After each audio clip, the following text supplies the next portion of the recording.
Hello. Hello, Vishnu. Hi. How are you? Did you share your slides or anything? It's with you, no? No, I didn't share anything. No, I'm joining for the first time, so Right. I hope it works. Yeah. So good to meet you after so many years. I've seen you last, I think, here. Last, I think when did I see you? I think I saw you in that Super EMG program. I think that's the last time I saw. You were there. Yeah. I'm sorry, I don't know. Yeah.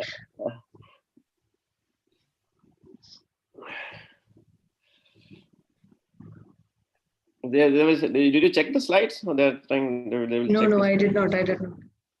Okay. In one of.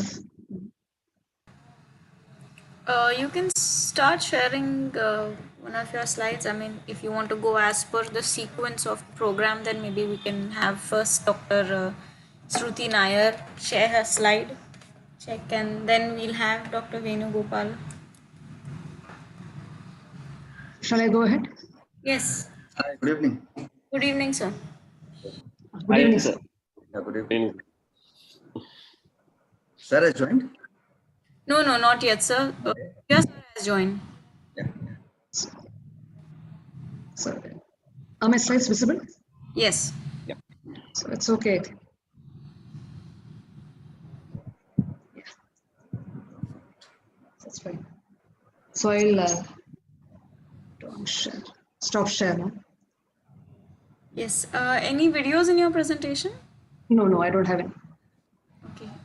Dr. Venugopal, can I request you to share your slides?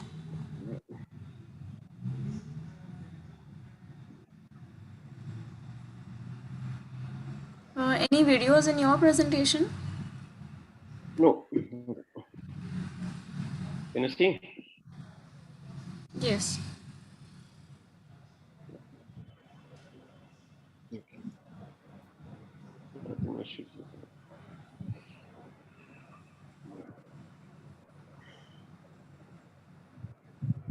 Dr. Shah, sir, Dr. Singh, you want to share? Yeah, I'll just. Yeah. So you will have any videos in your presentation? No. I'll just. Photo. No, the background.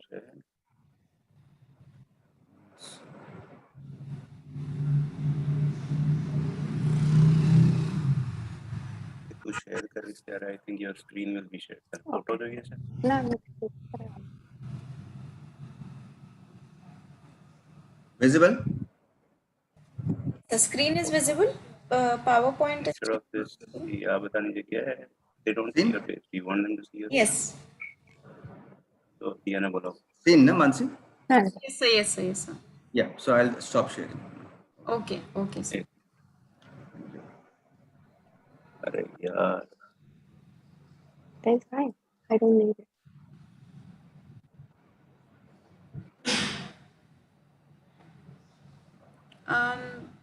Ma'am, Dr. Shah? Yeah. You want to share your screen? You want to start your video? Sure. We can't see you. That's what I was trying to figure out. Probably what you can do is maybe you can go to choose virtual background, say none.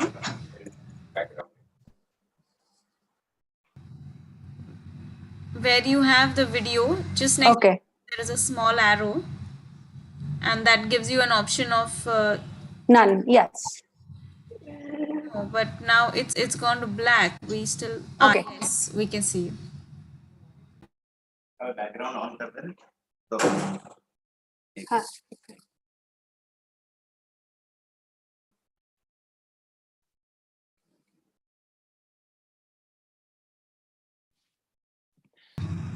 Do you want the background to be on? No, I'm gonna off. Okay. Okay. I'm gonna do the screen share. Yes. Okay. This is my presentation. Any videos in your presentation? No. Okay.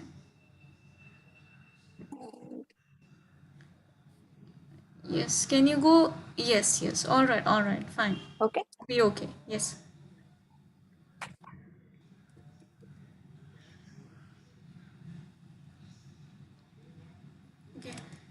That's right. So, sir, should I open the room? It's we just have 3 minutes to go.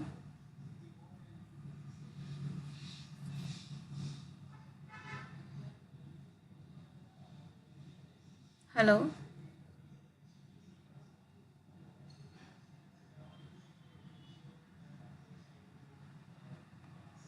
Hello. So, Dr. Singh? Yeah. Yes. Should I open the room? Yeah. We can open the room. Okay. And yes, Surya sir is also here, and Khandilkar sir is also here. Yeah.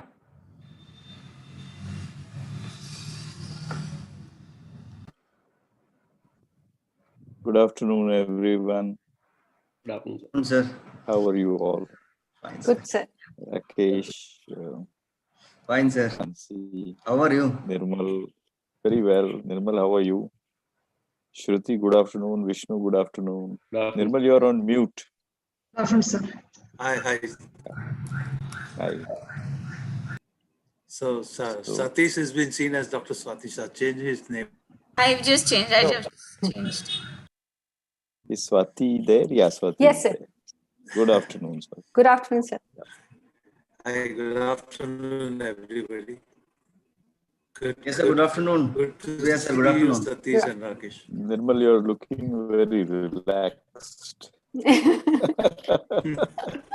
That's good. Today full day at home. No work. Absolutely relaxed. Yeah. So, Mansi, exactly 4 o'clock, will you open the hall? So I've opened the hall already. You have opened already? Yeah. Yes. So Great. maybe in So- a couple of minutes, yeah, you want to begin. In a couple of minutes, yeah, what I will do, I'll introduce the thing, that I'll invite the President-elect, Dr. Surya, to say a few things. And Yes. then we start with Swati's presentation. Is Dr. JMK going to be there? We've sent him the link, but I'm not quite sure whether he'll be able to join. Yeah. If he joins, then I'll invite him as well. We've sent him the link, but I'm not quite sure whether he'll be able to join.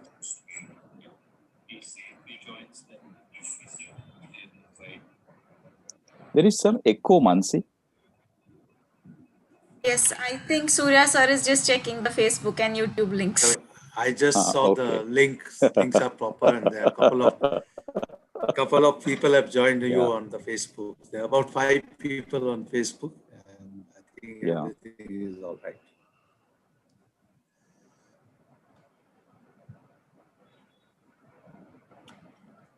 So this is a good activity. So Facebook page Nirmal? of Indian Academy of Flowers. When we started, we started, it was only few hundred, but in last couple of months we have reached over 50,000. I wish that by end of this year we should be reaching to about 2 to 3 lakh people across the country, so that they can be benefited by all these activities. Yeah, I think that's terrific, and this new media are so powerful. Yes. It's a good way to reach out to the common people. It's a good, really a good way to reach out. Yeah. That's why I pushed very hard that we should be live we should have our own channel on both YouTube as well as on the Facebook. Correct. And it should be live all the time. So, people can watch it even later, if they are busy now, they can see it at later time. And a lot of them do watch. A lot of them do come back and watch. Yes. Some people repeatedly log in. Yeah. That's the reason we have got so many people to like our page. We are not forcing anybody. They're just on their own, they would want to come again and listen to your new programs. Correct. Good evening, Vishnu. How are you? Fine, sir. One of the few benefits of COVID has given at least social media and the Zoom and all this, like this, at least for the residents, it has been useful. Otherwise, how many residents will be able to go and attend conferences every time? They are sitting at home and they can listen to all the international speakers throughout the year. It's a huge bonus for residents also.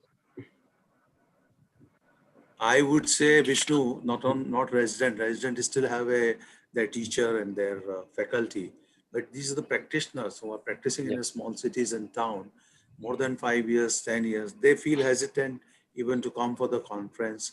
They feel hesitant to ask the questions to the senior. They are the one who are the most benefited. I get feedback from a lot of consultants, senior as well as middle age, who have been sending the message that today's program was good, we like this. So, I mean, for them, it has become because they come to know they can ask you the questions here, then they are not exposed, they don't feel shy, they don't feel that, their problem is solved. So that's the most positive. Tapping out to, and, out of 2,500 neurologists, which are member of IN, in academic, as I mentioned earlier also, there are only 20% who are in academic, 80% are actually in the private practice. Yeah.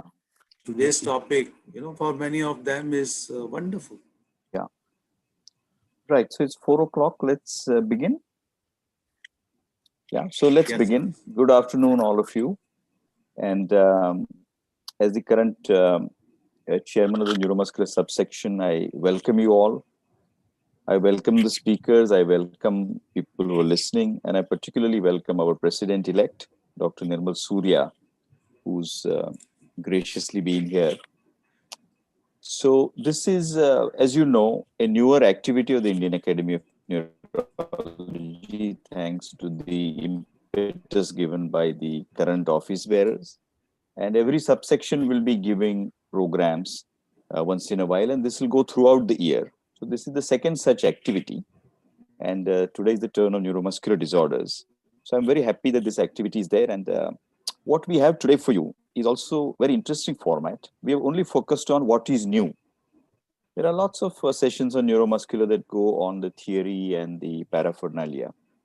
But keeping in mind people who are practicing, keeping in mind people who are seeing patients, we're going to tell you what is new and how does it translate into therapeutics. So we've got 4 young speakers today. The first one is Dr. Swati Shah. She'll speak on variant of CIDP, the new concept of nodopathies. Swati is trained in neuromuscular disease, as you know, and she works in Ahmedabad. The second talk will be neuropathic pain, which is such a useful topic for all of us. And Dr. Rakesh Singh, who is the convener of the subsection, will talk on that. The third speaker is Dr. Shruti Nair. She works at the famous Institute of Chitra Tirunal at Thiruvananthapuram. And she's going to simplify the antisense oligonucleotides in neuromuscular disease, because that's the in thing. And pretty soon we will be seeing patients who will be asking for these therapies. And then lastly, Dr. Vishnu Venugopal from All India Institute of Medical Sciences, New Delhi, who has taken keen interest in nerve and muscle disease. He will talk on refractory myasthenia, the role of monoclonal antibodies, which again is something that is newly coming up. So each talk will be for 15 minutes, and we can take the questions and answers in the end. If you have questions, you can put them up on the question box, and we will try and take them up in the end. So with that little introduction, it's my pleasure to invite the President-elect of Indian Academy and my good friend, Dr. Nirmal Surya, to say a few words about this program. Satish, President is there, so I would request you to there. Yes, he has joined. Oh, he joined. Fantastic. Dr. Murthy, welcome. Actually, a minute ago I asked, and Dr. Murthy, sir. Hello. Hello. Dr. Murthy, sir, just a minute ago I asked, and yeah, so thank you very much for joining in for this. So it's my pleasure to request you to say a few words for this. There's nothing to say. You can start. Yeah. There is nothing. It's a great activity. Yeah. Thank you very much for being here, sir.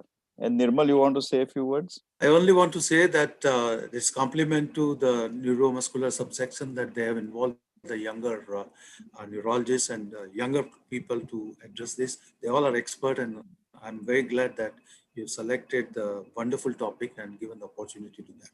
IN has been doing all the subsection will be covering all the topics. There are 20 subsections in all. And I'm glad that this being done serially and also benefiting on the YouTube as well as on the Facebook. So this is an opportunity for many more physicians and others to be there. Thank you very much. All the best. Yeah. So great. Thank you, Dr. Murthy, and thank you, Dr. Surya. Let's start with the first presentation. The first speaker is Dr. Swati Shah. Swati, welcome, and please tell us about the nodopathies.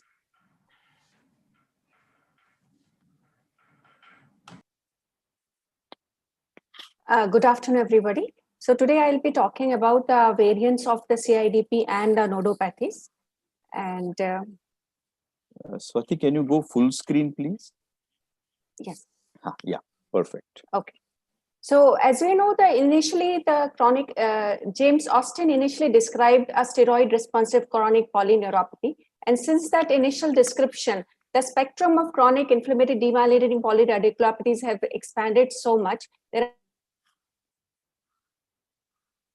have been various subtypes that have been discussed. They differ in terms of their clinical presentation, their laboratory findings, and the response to the therapy.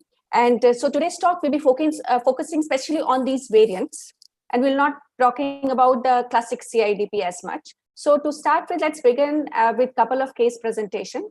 So this one is a 39-year-old female who presented with complaint of tingling affecting the entire right arm with pain that lasted about 20 to 25 days. She initially consulted an orthopedic who prescribed some pain medication and physiotherapy. She had some improvement, but had persistent pain in the right index and the middle fingers. A month later, she again came back with a complaint of pain in the right arm. Now, this time she also had numbness and trouble with gripping of the right hand. She was treated with multiple courses of steroid, including a 5-day course of the solumedrol over this course of last 2 months without any significant benefit. She started noticing atrophy of the right hand and increasing weakness of the right hand. Her EMG and nerve conduction studies were consistent with the right brachial plexopathy, predominantly affecting the lower trunk. However, she also had subtle abnormalities elsewhere with absent left radial and the right sural sensory responses.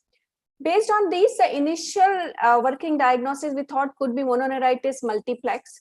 She underwent an MRI of the brachial plexus, which showed mild edema of the trunks and the cords of the brachial plexus. She also had diffuse edema of the median and the ulnar nerves that was extending from proximal region to the wrist.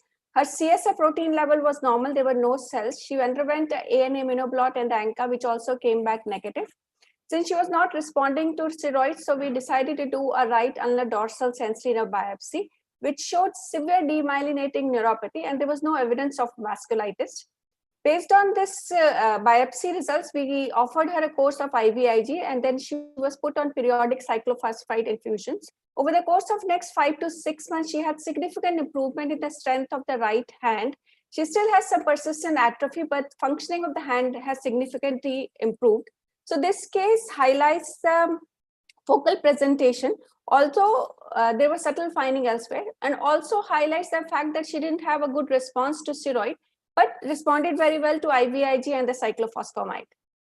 The second case is a 59-year-old female who presented with numbness in both feet with a right foot drop. She also had a history of diabetes, hypertension, hypothyroidism, and dyslipidemia. She came with the complaint of numbness in both feet, a feeling of pebbles under her feet since the last 9 months. She had electrical feeling in her hands with numbness, especially over the medial aspect since last 1 month. She also had a history of spinal surgery for L4-5 decompression 9 years ago. Her clinical examination was remarkable for bilateral distal hand weakness, including the finger extensors and the intrinsic hand muscles. She was also noted to have right foot drop, which she said has been there for last 8-9 years, and she has attributed it to her spinal surgery. Her nerve conduction study showed multifocal primary demyelinating sensory and motor neuropathy. She had conduction block in multiple nerves. So based on these nerve conduction studies, we thought she had multifocal demyelinating sensory and motor neuropathy. She was treated with a course of IVIG followed by oral steroid, and she was later transitioned to oral azathioprine. Over the course of next 1 year, her symptoms resolved, including the right foot drop that was been around for last 8 years. She's been now off immunotherapy for last 3 years with no recurrence of symptoms.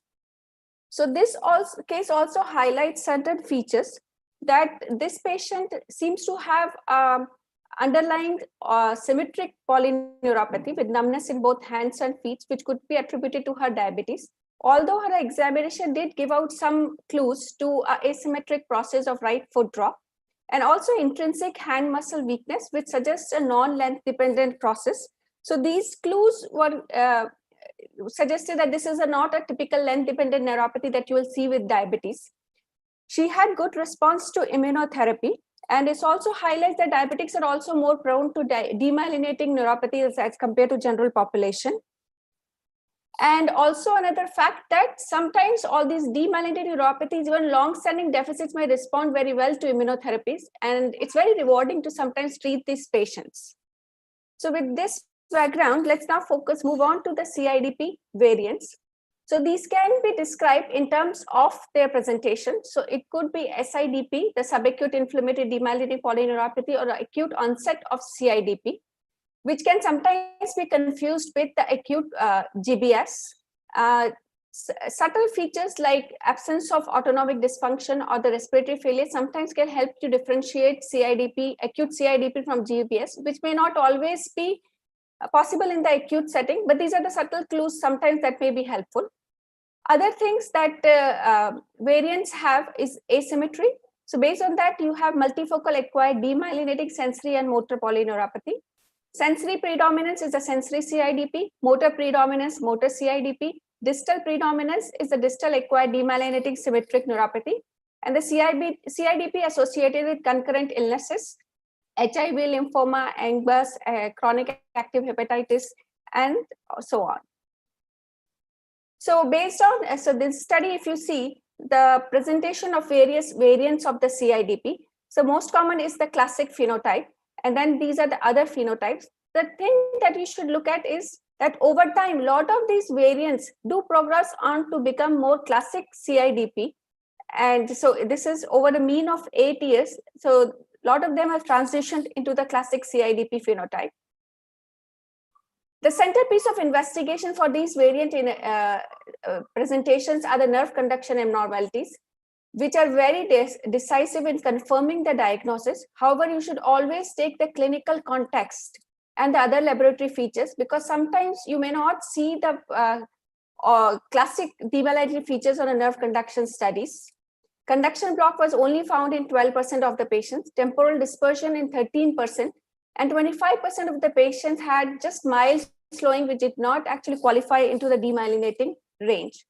So you should, besides the nerve conduction studies, also look for the evidence of other concurrent illnesses in terms of the immunofixation, so serum and urine paraproteinemia detection, skeletal survey to rule out osteosclerotic myeloma, HIV, evidence of any connective tissue disorder, evidence of any malignancy, chronic active hepatitis, check for diabetes, and in some cases, a demyelinating long-standing neuropathy not responding to immunotherapy.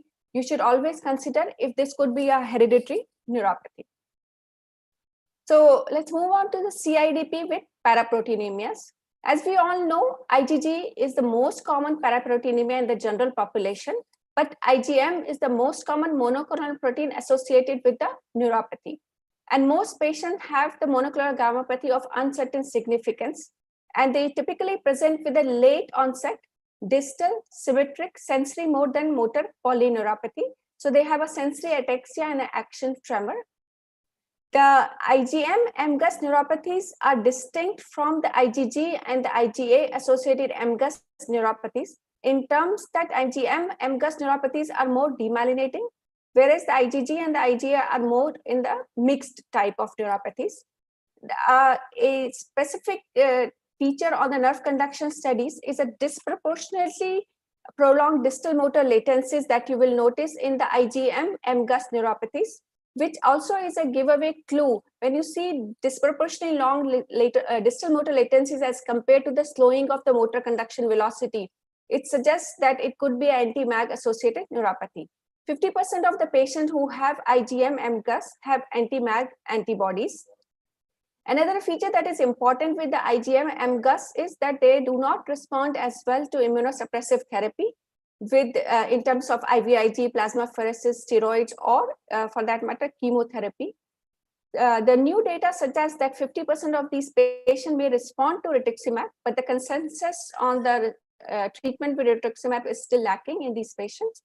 Patients with MGUS but who are negative for MAG antibody may respond to immunotherapy with IVIG and steroids. So neuropathies associated with anti-MAG, we have covered most of the features of the anti-MAG. The incidence is 1 to 5 per 100,000. It is more common in male, and they usually have a distal primary sensory neuropathy. Sometimes some patients may develop significant motor deficits over time, requiring the wheelchair. Usually the monoclonal protein is the light chain kappa protein. Sometimes it could be lambda. So the next variant that we'll talk today is the multifocal motor neuropathy. So a pure motor CIDP is not very common. Most of the times you will find some sensory involvement on the nerve conduction studies in these patients. However, multifocal motor neuropathy is a unique immune-mediated motor neuropathy, although it is classified as a demyelinating neuropathy.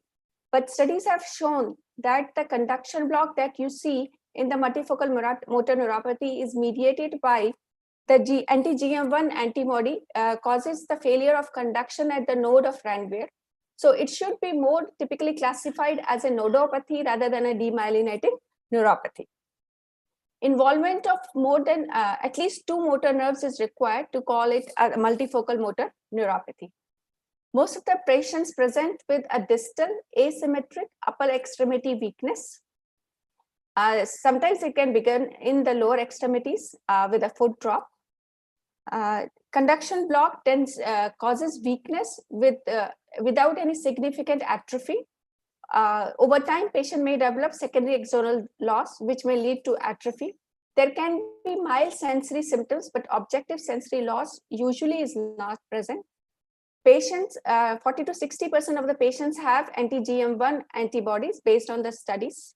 MRI of the brachial plexus shows T2 hyperintensity and the contrast enhancement. The nerve ultrasound may be more, is a cheaper alternative and also may be more sensitive to show the increased cross-sectional area of the median and the ulnar nerves. The classic electrophysiological hallmark of the multifocal motor neuropathy is conduction block, localized to a discrete short segment, and we considered more than 50% drop in the amplitude. Sensory conduction studies are typically normal. The mainstay of treatment for multifocal motor neuropathy is IVIG. In patients who do not respond to IVIG, a course of rituximab or high-dose cyclophosphamide can be tried. Patients do not usually respond well to steroids or their plasmapheresis. Some patients may actually worsen on the steroids. So this is important for multifocal motor neuropathy. Next variant is the MADSAM or the Lewis-Sumner syndrome. So multifocal motor MADSAM appears very similar to MNN, but patients have objective sensory abnormalities on clinical examination as well as nerve conduction studies. And they usually present with a very insidious onset of slowly progressive asymmetric weakness and numbness in upper extremities. And the weakness and the sensory loss usually conform to the pattern of the individual nerves. The cranial nerve involvement can also be present, including optic nerve, oculomotor, trigeminal, and the facial nerves. Approximately half of the patients with MADSAM go on to progress, become a classic CIDP phenotype. The electrophysiological findings in patients with MADSAM is very similar to CIDP. They demonstrate conduction block, temporal dispersion, prolonged distal latencies, and prolonged or absent F waves. The sensory nerve action potentials are abnormal in contrast to the multifocal motor neuropathy. The CSF shows elevated protein with cytoalbumic dissociation in 3/4 of the patients. Anti-GM1 antibodies are very uncommon in MADSAM. The differentiating feature is that most of the patients respond to treatment with prednisone and IVIG. The response for IVIG is similar to MNN. But prednisone, we talked about, is not very responsive in patients with MMN, whereas patients with MATSM have beautiful response to treatment with prednisone. Next is the sensory CIDP. So 5 to 15% of patients with CIDP have a pure sensory syndrome and present with ataxia. They have clinically normal strength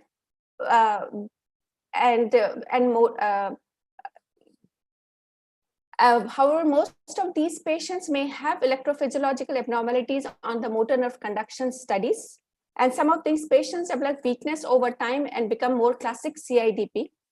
The way to differentiate these patients from a more classic sensory neuropathy is early upper extremity involvement, early onset of ataxia, diffuse hyporeflexia, cranial nerve involvement, and onset before the age of 55. Subacute sensory ataxia is also a feature of Sjogren's syndrome or paraneoplastic sensory ganglionopathy, or in patients with high titers of MAG antibody. Another entity, the chronic immune sensory polyradiculopathy, is seen in small subset of patients with the sensory CIDP. It was first reported by Senerich in 2004. These patients have profound sensory ataxia with normal sensory nerve conduction studies. The pathological hallmark is the delayed somatosensory evoked potential, elevated CSF protein, and enlargement and enhancement of the lumbar roots on the lumbar MRI. As you see on this somatosensory evoked potential, the interpeak latency between N19 and N13 peaks, that is between the clavicle and the cervical, is prolonged, 6.4 as compared to normal of less than 5.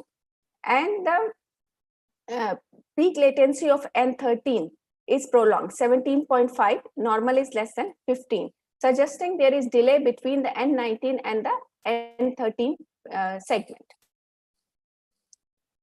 Similar to CISP is a chronic immune sensory and motor polyradiculopathy, which were described by our own Dr. Khadilkar and his colleagues. He described 2 patients with corticosteroid responsive sensory ataxia and areflexia. In addition to sensory ataxia, these patients also had progressive lower extremity weakness. Since then, other series has also been described. Pure motor chronic immune motor polyradiculopathy has only been described in 1 patient who had progressive lower motor neuron syndrome in the lower extremity with thickening of the cauda equina nerve roots. So all these 3 chronic immune polyradiculopathies, although they appear clinically distinct with involvement of either sensory, motor, or both sensory and motor nerves, but electrophysiologically, as described by this series by Dr. Khadilkar, patients had both the involvement of the sensory as well as the motor segments of the nerves, suggesting that the clinic, maybe the basic syndrome is a chronic immune sensory and motor polyradiculopathy with predominant presentation of either sensory or motor symptoms in a subset of the patients. All these patients were similar in terms of the root enhancement, the cytoalbuminic dissociation, and response to the therapy in this series. Now, a word about the emerging concept of the nodopathies and the paranodopathies. About 10% of the patients with CIDP have autoantibodies that are directed to the nodal or the paranodal antigens. The targets for these nodal or the paranodal antigens are the 3 cell adhesion molecules, the contactin 1 and the contactin associating protein 1, the Casper1. These are both located in the axon. And the neurofacin NF155, it is located in the myelin. All 3 are located in the paranodal region, whereas the neurofacin isoforms 140 and 186 are located in the node of the Ranvier. So you look at this diagram, you can see this is the nodal region, and you have the NF186 here, and the Casper1, the contacted one, and the NF155 are located in the paranodal region. These proteins form a complex with that assembles the voltage gated sodium channels, and this it is important to recognize these variants because these patients are typically refractory to the treatment with the IVIG. They respond better to treatment with the rituximab or the plasma exchange, and sometimes they have partial response to the corticosteroids. When to suspect this nodo or the paranodopathies is when patients have a unique clinical presentation, they have a subacute onset, they have a predominant distal presentation, predominant sensory ataxia, predominant tremor. So in these situations, we usually suspect these variants or the nodoparanodopathies. And also, you have to have a high level of suspicion in younger patients with atypical presentations, subacute onset, not fitting into the classically described syndromes. I'm not sure if anybody else, I have not checked any of these antibodies so far in my clinical practice. But if they're not responding to one, see, we typically use a lot of IVIG in CIDP because of the ease of administration, but sometimes not all of these patients respond. So we should think of doing plasma exchange or rituximab as a second line of treatment for these patients and not give up just at the IVIG. So to end, with the ever expanding immune mediated neuropathies, we all need to be aware of these variants because then we can help our patients pick the best immune mediated therapy based on the syndrome they have. And also we can advise them as to the response to the therapy or in terms of the recovery that they may expect from the syndrome. Thank you. Thank you very much, Swati. I think it was a very nice talk. There was so much to cover, but I think you covered it beautifully. We'll take questions as they come towards the end. So the other thing is that there are senior people in the audience. So my respects to them. Dr. Devte is there, Dr. Saha is there, Dr. Krishna Sukhani is there, and there are others as well. So if any one of you want to make a comment or say something, please let me know and we'll bring you to the panel. So we'll take questions in the end. So Swati, thanks again. And we go to the second presentation. Second is by Dr. Rakesh Singh. He's going to talk on a very practical topic of pain, how to control pain in neuropathies. And Rakesh is convener of the subsection at the moment. Rakesh. Thank you, sir. So good evening, everyone. And after a very nice talk by Dr. Swati Sai, we'll come to something which is more sensory and which is a very burning sensory topic. So I'll just share the screen. It's seen? Yes, sir. Yeah, okay. So in next 15-20 minutes, what I will do, I'll just talk about what is new in the neuropathic pain scene. And I'll cover the definitions, a little bit on the pathophysiology and whatever new things, new guidelines which have come in the treatment of neuropathic pain. So neuropathic pain, as we know, change the slide.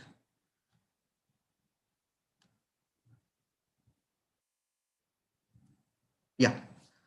So neuropathic pain definition is that it occurs due to damage or lesion of the somatosensory system. Now this definition has come up very recently, and this definition is a rather strict kind of definition, and they have basically replaced the old words like transient dysfunction or even the word dysfunction from the definition. And this is done to make the diagnosis of neuropathic pain very watertight and very much confirmed, because there are so many new drugs which are coming up and they are towards the ion channels. So they want to make a very strict and watertight definition of neuropathic pain. The causes we all know, there are multiple peripheral and the central causes. And of course, the painful small fiber neuropathy, which affects type C and type A delta fibers.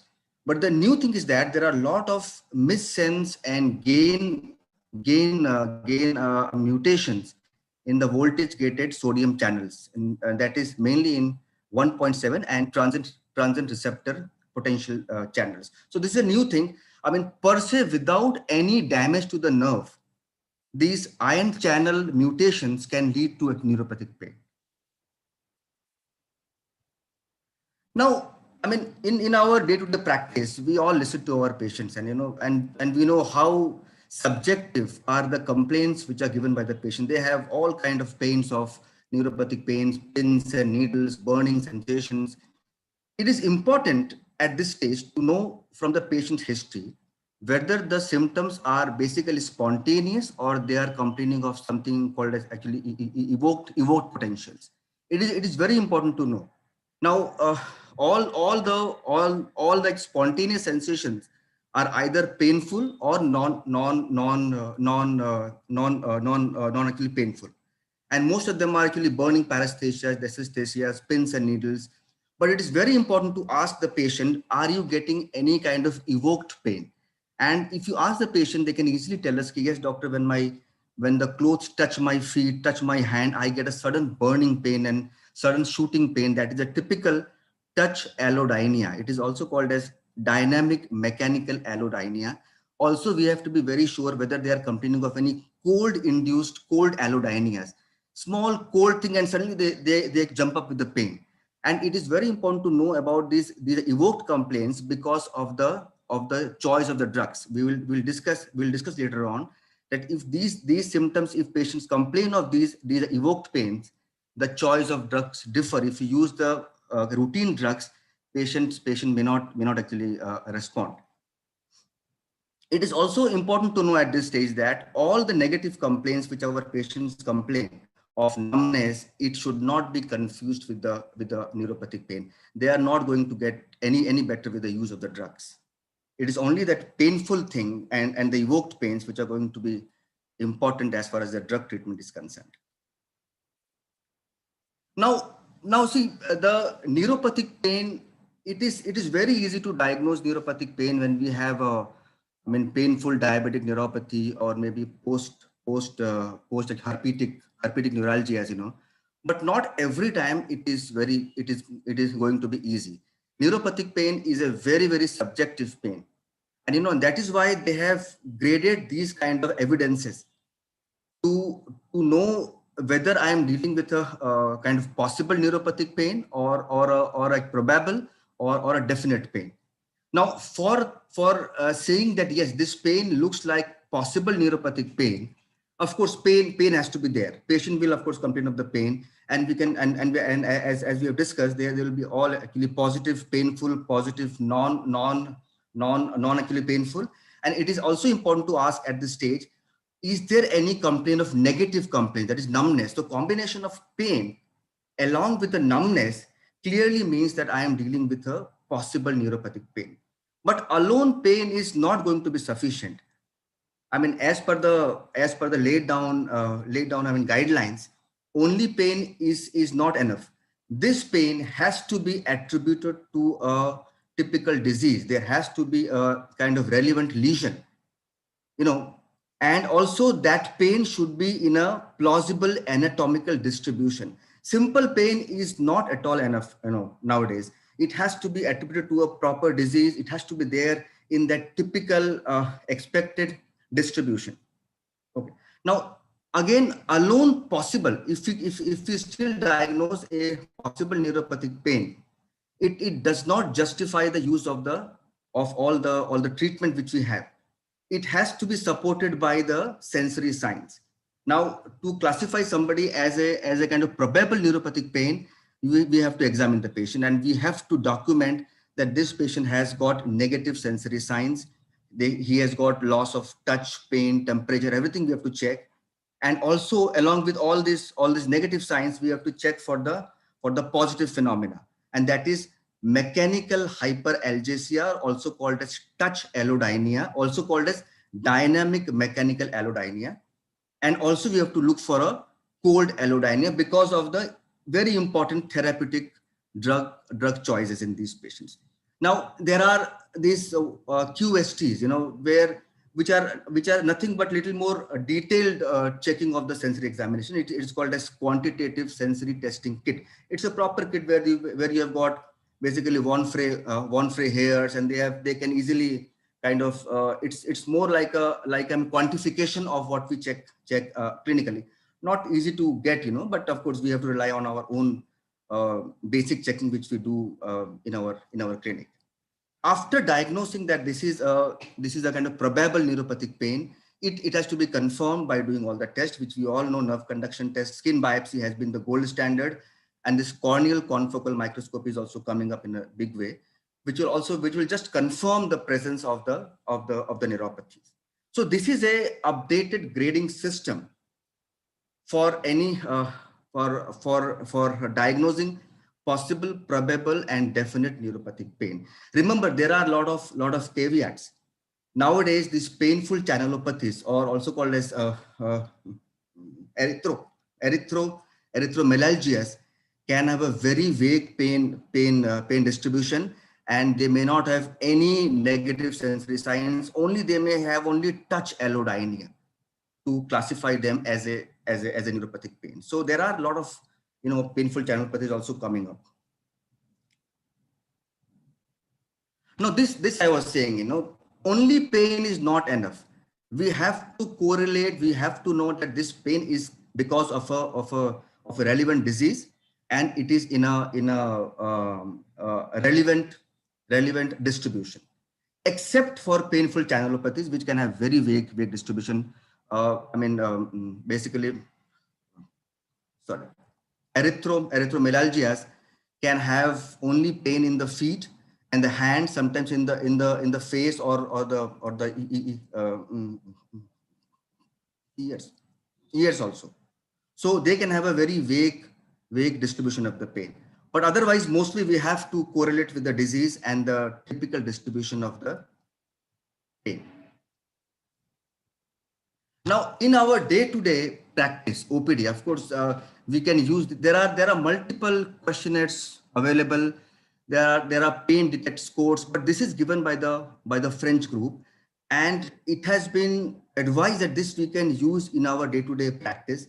And this has also been confirmed by by our country's pain groups, that this can be easily applied to our patients, and it has a very good and predictive value for a probable neuropathic pain.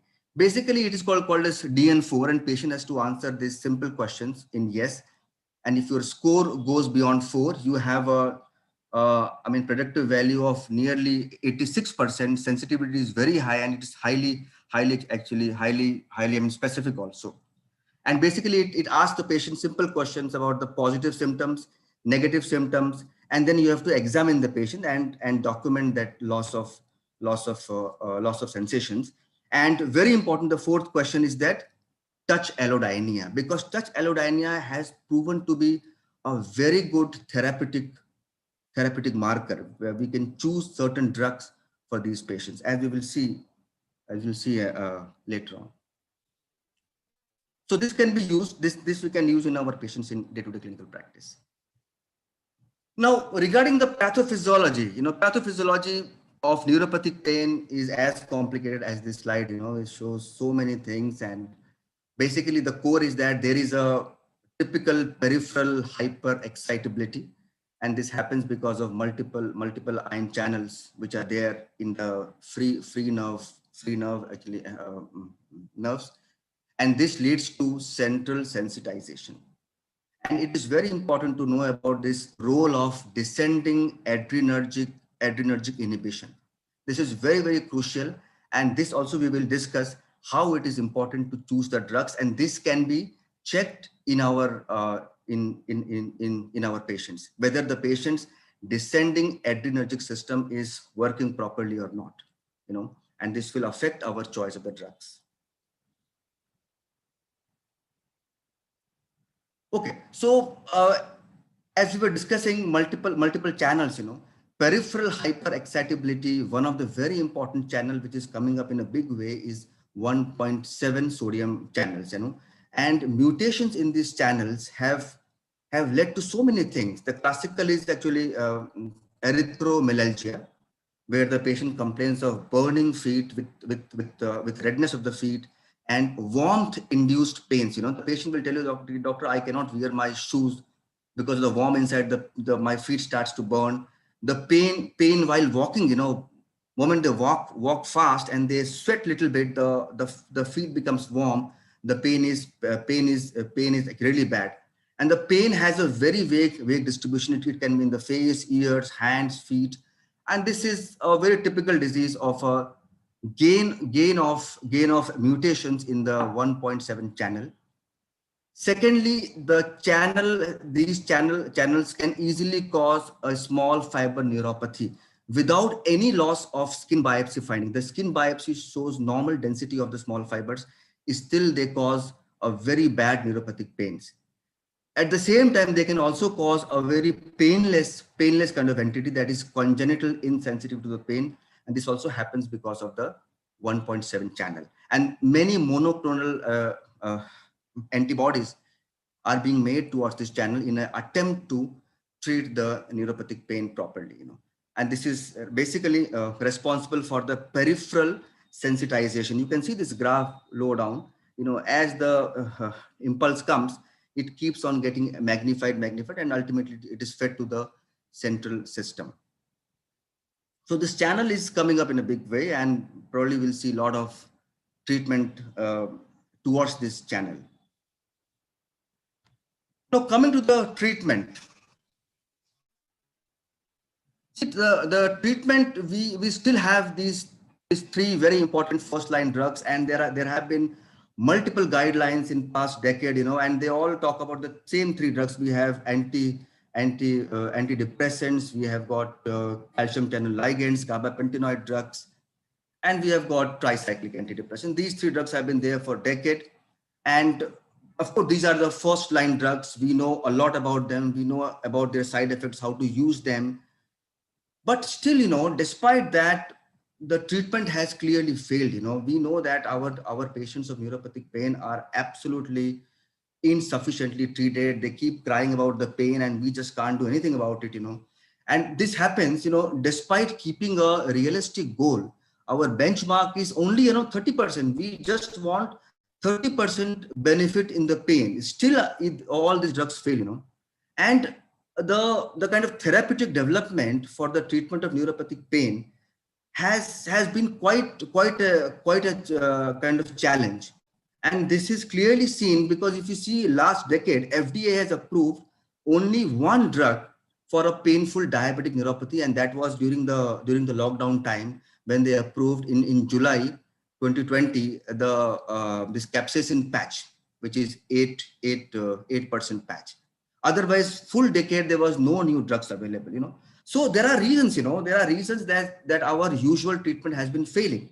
And we will discuss why they have been failing. Probably we are not hitting the correct target. We are not using the drugs properly.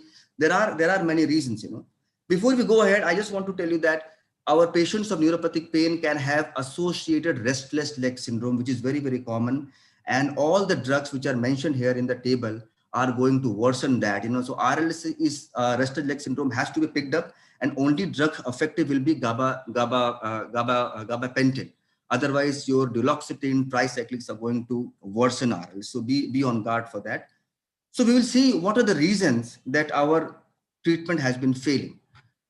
Now, one reason is that probably we are using very low drugs, where the dose which we use. This was a study done in our country. It appeared in Korean Journal of Pain, and it said that you can see that tricyclics we use only 5 to 10 milligrams.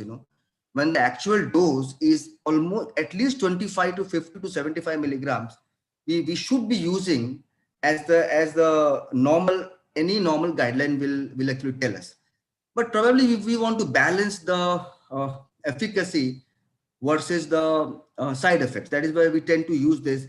And of course, our patients are not very happy with this. And you can see the same thing happening about the pregabalin.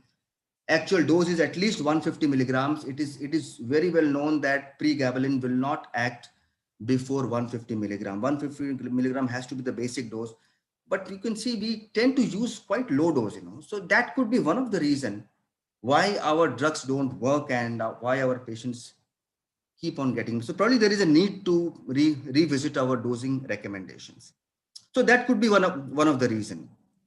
No, this is most important reason, Now, uh, over the years, we have been treating neuropathic pain based on the causes of the pain, based on the basic etiology of the pain. You have diabetic neuropathy, you have got post-herpetic neuralgias, you have got HIV neuropathy. We have been classifying patient as per the disease. But many decades, all the serious researchers have been questioning this, and they are saying that the reason for the drugs failing is actually because we are treating the cause. We have to treat the pain. We have to classify patient as per their pain mechanisms. Multiple in each patient, the pain mechanism can be different, and the pain mechanisms will basically reflect in the patient's symptoms and signs, and that is why we have to form what is called sensory phenotypes or sensory profiles of the patient, and depending on various sensory phenotypes, we have to target the medicine. We have to treat those mechanisms rather than the causes of it. And and this was a very large study, and they have done basically a very objective quantitative sensory testing, and they have divided patient into three kind of patterns. Cluster 1 tells you that it's basically a lot of sensory losses. They have pinprick loss, they have touch losses, and you can see the bars are basically down. So these patients have a lot of sensory losses, and they also have what is called as paroxysmal heat sensation, which is very simple to check. If you put a cold stimulus in the feet, patient will perceive it as a heat sensation. That is called as PHS. Cluster 2, their sensations are normal.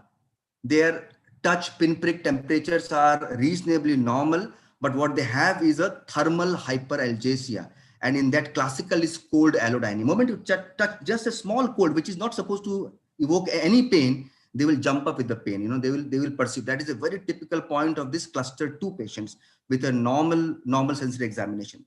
Cluster 3 has plus minus sensory losses, but they have very classical dynamic mechanical allodynia, means touch allodynia. Moment you touch it, even with a simple cotton, they will jump up with the pain. So it is very important in our patients to divide them into these. Now see, these kind of clustering is not yet common in our day-to-day practice. We still treat by the causes, but this is coming up. If you classify our patients in these three kind of patterns, three kind of clusters, probably we will use the drug more sensibly, and the drug effectiveness will be much better. And you can see this.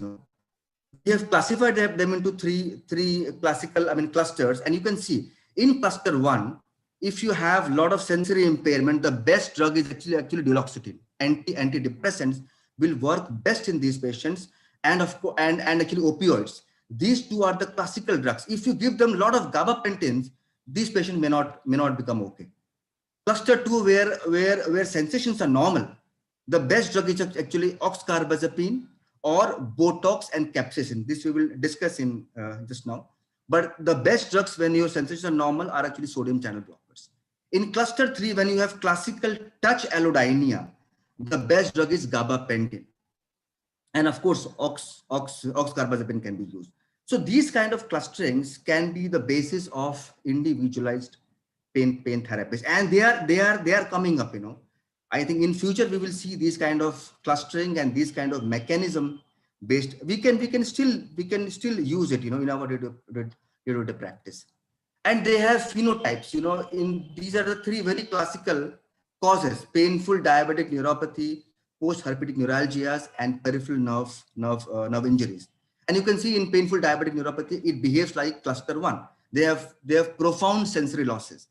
Post-herpetic neuralgias are more like cluster 3. So we can choose the drug according to the clustering of our patients. Now, another way, to check for the descending inhibitory system, we can do this dynamic quantitative sensory testing. And now there are in other countries, they have got basically devices which checks this, what is called as conditioned pain modulation, CPM. Now CPM is only a marker of whether your descending inhibitory system, which starts from periaqueductal place, and it comes down to the spinal cord, whether that is intact or not. And this is based on the theory of that pain inhibits pain. What is done here, you give a test stimuli in one of the hands, and soon after you give a what is called as conditioned stimuli. If the conditioned stimuli is able to suppress the pain felt by the test stimuli, that means your CPM is working well. But if somebody has a malfunctioning CPM, the pain of the test stimuli will still be there. And these patients, and this has been tried in painful diabetic neuropathy, and this will predict a very good response to duloxetine. Now, this also tells us that you can go up on the dose if you are very sure that yes, this group of drugs are going to work in these kind of patients. It will be more easier for me to go up on the drug doses and try and get a good kind of responses. Without knowing, I'll be a little bit reluctant in going up the dose, to raise the side effects. So this CPM can be tested, and there are multiple devices available. Again, probably there are a lot of studies, a lot of trials. Cochrane reviews are there on combination treatment, and the only logic is that you can use two drugs acting differently in a lower dose just to decrease the side effects. And we have been using this pregabalin with nortriptyl in a fixed dose, and this has been, yet things are going to come. They're not proven, but this is a very important logic that we should be combining the drugs in little lower doses to get a better response, efficacy. Opioids we are definitely not using much, and these are all low dose, low potency opioids, tramadol and tapentadol. Tapentadol has been recently approved by FDA for painful diabetic neuropathies. Although they have been mentioned as a third line drug, but probably they can be easily used as a second line also. And they are not very toxic, Of course, we see them from a different eye, we see they are all kind of opioid, they will have side effects and everything.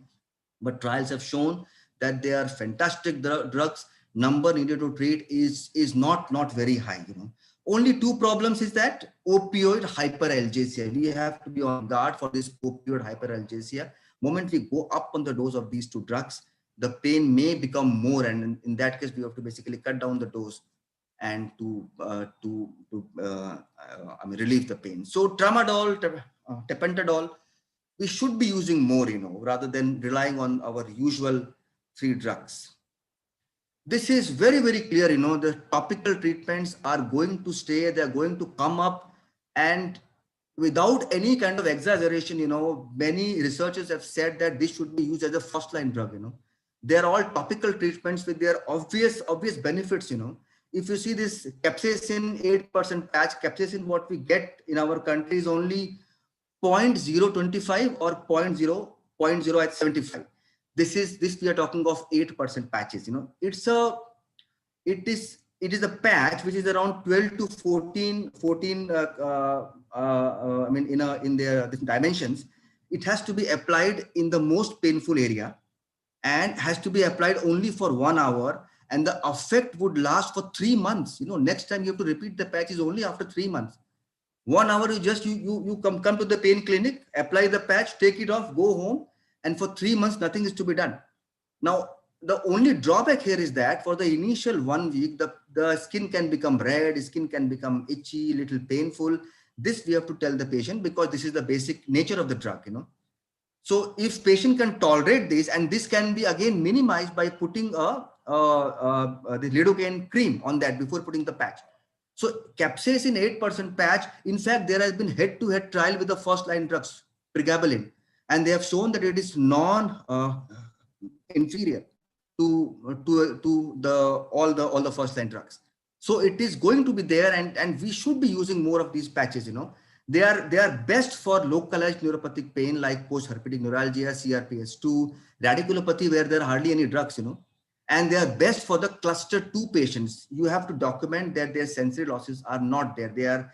All their sensations are normal, and they have classical cold allodynias or thermal hyperalgesia. Same thing about the lidocaine patch. It is very easy to be used. It has to be used for 12 hours in a day and 12 hours off. Patient can use at night time because often painful diabetic neuropathies are very bad at night. You can apply them at night time, you know. So these things we should be using more, and there are a lot of data which is coming up in favor of these topical treatments, you know. Now there are many emerging therapies, and as I told you, there are newer targets, and they are basically targeting there are oral drugs coming up against 1.7. And because, you know, we have now laid down mechanism-based treatment, there are newfound efficacy of the older drugs which have been actually discarded. And these are the two classical ones which I am talking about. Oxcarbazepine is now coming up. But again, oxcarbazepine has to be used in that typical selective phenotype, where they are in the cluster 2 or cluster 3, meaning they have an intact small fiber function. Their touch pinprick temperatures are normal, and they have classical cold allodynia. It also works very well with all these, you know, paroxysmal pains. Same thing about the Botox. You know, Botox is absolutely safe, and they have shown very good result. 300 units for 3 months apart. 3 months, nothing is to be done. 24 weeks pain relief. And see, we have been struggling with our first line drugs day in and day out, trying to combine them, giving them low dose, high dose, toxicities. And when we have this Botox, which is a very painless and very safe kind of molecule with a very good backed by the you know, trials and evidences. And the last slide, you know, which are evidence-based alternatives. Exercise is very important. You know, has been proven to lower the neuropathic pains.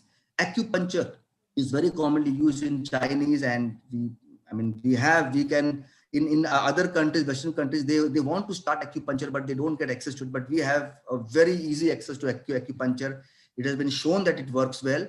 And then finally, this spinal cord stimulation is again a very good thing. You know, it behaves like this gate control theory. A small device is put on the dorsal root and keeps on just stimulating it. It doesn't do any lesion to your roots.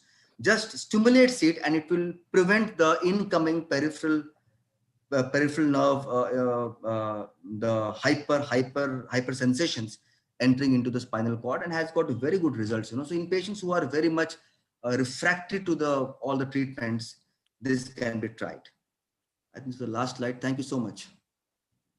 Thank you, Rakesh. Thank you very much. I think it was exhaustive and a lot of new material you mentioned. On the question answer box, will you put a couple of references that you found best for this lecture so that they can look it up? Yeah, I'll put some. Maybe a Cochrane review, whichever you think best. Yes, sir. So there are one or two questions that have come, but we can take them in the end. Yes. So let's go on to the third talk. And it's my pleasure to invite Dr. Shruti Nair from Trivandrum. Yes. There are Dr. Bhuma Vengamma had raised her hand just now. So yes. Yeah, please. Let's Dr. Vengamma, welcome. You want to yes, so do we allow them to talk, or we move them to the panel? How would you? Yeah, I think Dr. Vengamma is a very senior neurologist, so we invite her to the panel. The questions we're taking in the end. Okay. So maybe we bring her in the panel and then we discuss. Okay. So in the meantime, Dr. Shruti, if you could start your presentation. Thank you, sir. A very good evening to all of you, respected chairpersons, senior consultants, and all my dear colleagues. At the outset, I would like to thank Dr. Rakesh and the other organizers for giving me an opportunity to present in this wonderful meeting. So we are currently in a very hopeful era for neuromuscular disorders. A lot of diseases, particularly genetic diseases, which were considered incurable, we have now specific therapies for them. And all of these was heralded by the approval of 2 antisense oligonucleotides in 2016 by the FDA. So today I will be speaking about the antisense oligonucleotides, or the ASOs, what they are, their mechanisms of action, and the therapeutic applications in neuromuscular diseases. We'll start off by just revising our biochemistry. The double helical structure of DNA, you know, that is composed of 2 strands of DNA the backbone of which is formed by a sugar moiety, a deoxyribose, and connected by a phosphate moiety.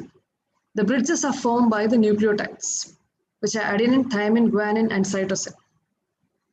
When there is a need for protein synthesis, there is a partial uncoiling of this DNA within the nucleus, which is transcribed into an mRNA. The mRNA moves to the cytoplasm and gives rise to a translational process. Now, we also know that DNA is not all coding aspects. There are a lot of many parts of DNA which are non-coding. The coding parts are known as the exons, and the non-coding parts are known as the introns. So when DNA is transcribed onto an mRNA or the pre-mRNA, the exons and the introns are all transcribed. But after that, it undergoes certain post-translation modifications, of which the most important one is the splicing. So during splicing, the introns are all cut out so that the mature mRNA now contains only the coding aspects of the DNA. And this is useful when we try to understand in the further slides the mechanisms of action of the ASOs. Now as I mentioned to start with, we are in a revolutionary phase for gene therapy.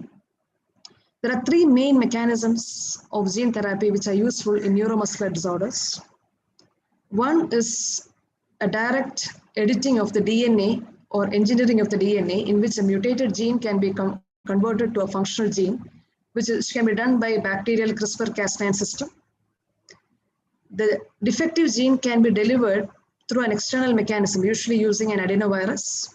And a third mechanism is the one which we are interested in today, that is using short synthetic nucleotides, which are of two types, which is antisense oligonucleotides and small interfering RNAs. These act mostly at the mRNA level.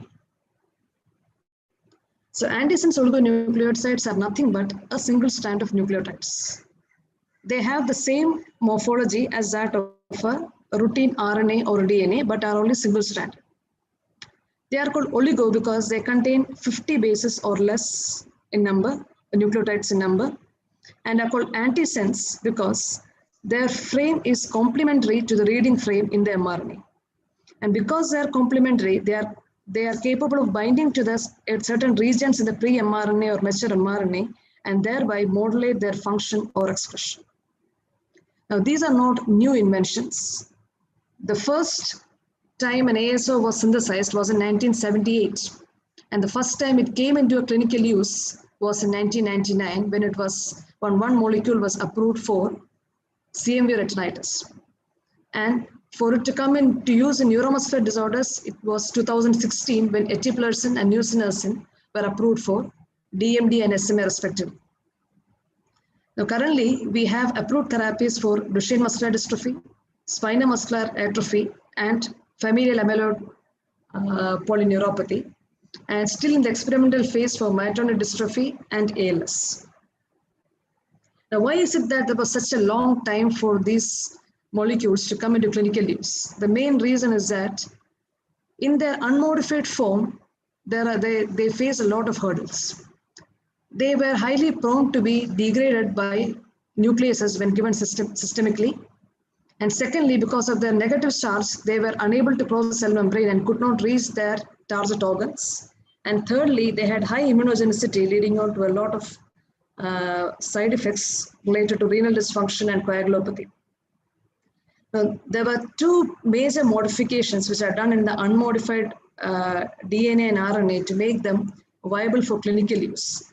In the first part, they changed the structure of the phosphate moieties by adding sulfur or nitrate component in place of oxygen, or they converted the sugar moiety by changing the structure in the sugar rings. So both of them gave the molecules a better stability, a better ability to bind to plasma proteins and thereby reach their end organs. And also, in spite of ongoing immunogenicity, they were less compared to the original unmodified components. But the pharmacodynamically, even these modified components had a lot of problems in the sense that when given as IV or subcutaneous, only less than 1% would reach the exact cellular compartment for which it was intended. And these molecules are unable to cross tissue barriers, particularly the blood-brain barrier. Now, there are many mechanisms by which ASO can produce its therapeutic effect. We are interested in mainly 3 of them. In all cases, the ASO binds to the mRNA, either the pre-mRNA or the messenger mRNA. When it binds to the mRNA, certain molecules can activate the nucleases so that the mRNA itself is degraded. And this is very useful when mRNA is the toxic component which is giving rise to the disease. Alternately, by binding to the mRNA, these compounds may actually block the translation. They may prevent the binding of the mRNA to the ribosome and the translation into a protein.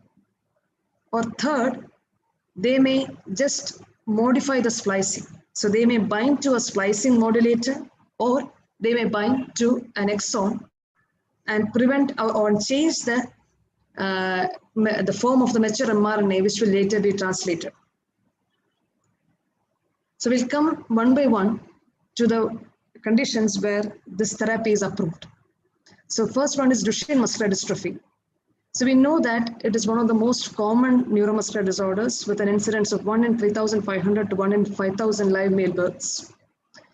As seen in a study from India itself, from NIMHANS, about 60 to 70% of Duchenne muscular dystrophy is caused by large deletions or duplications.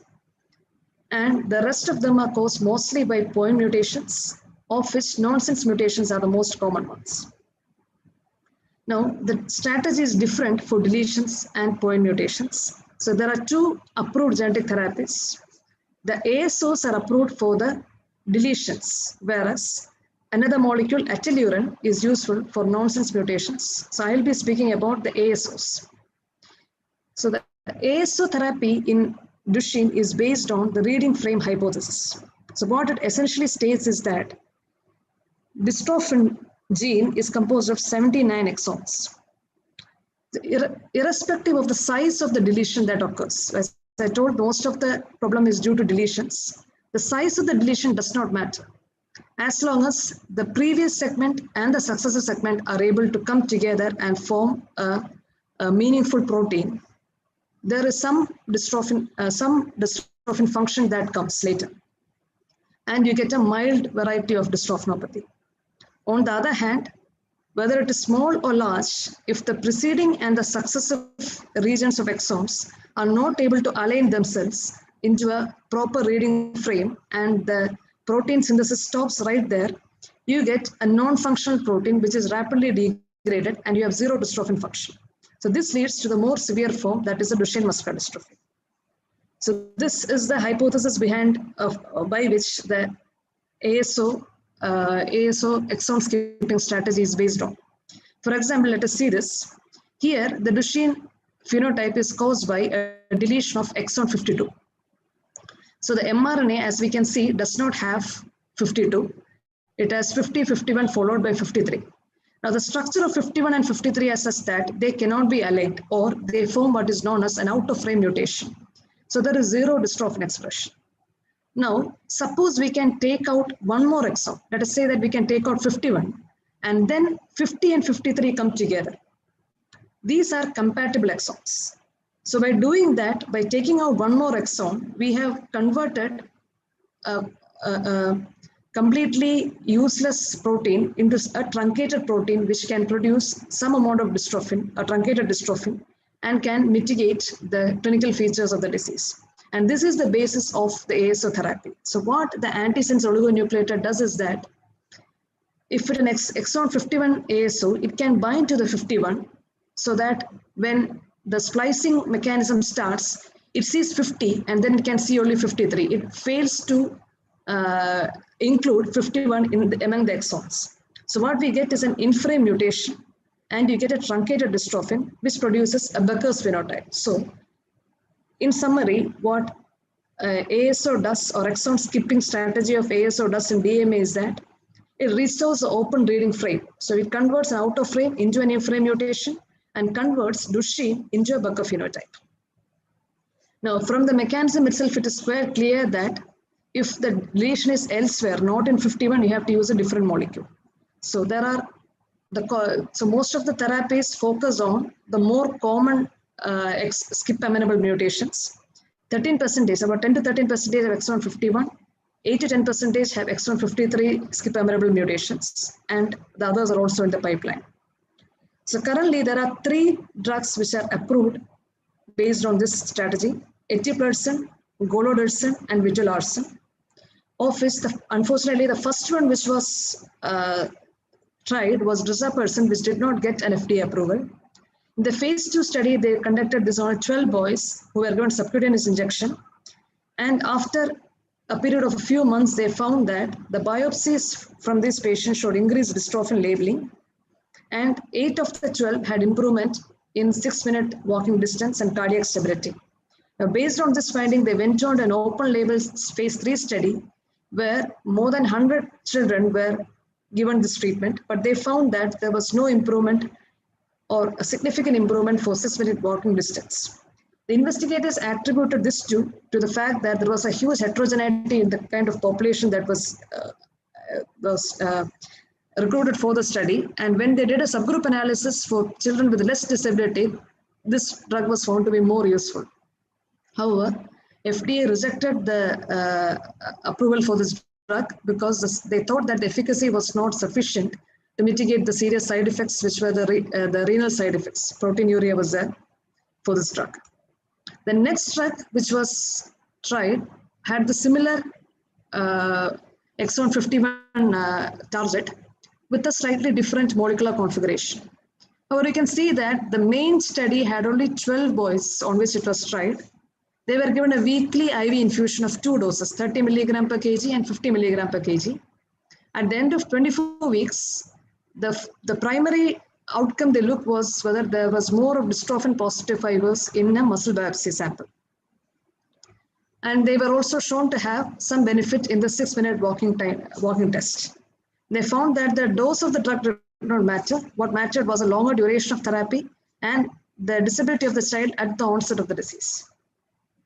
Now, this drug received an FDA approval in spite of the fact that the number of children involved was very low, and the primary outcome which they looked for was a biochemical outcome and not a true clinical outcome.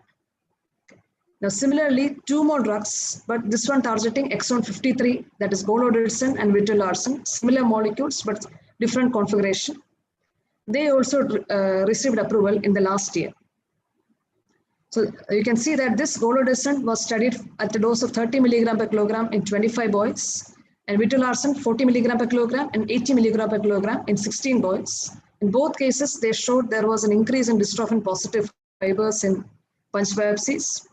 However, the improvement in time scales was very, it was very difficult to assess, and it was compared with a natural history cohort and not with the controls themselves.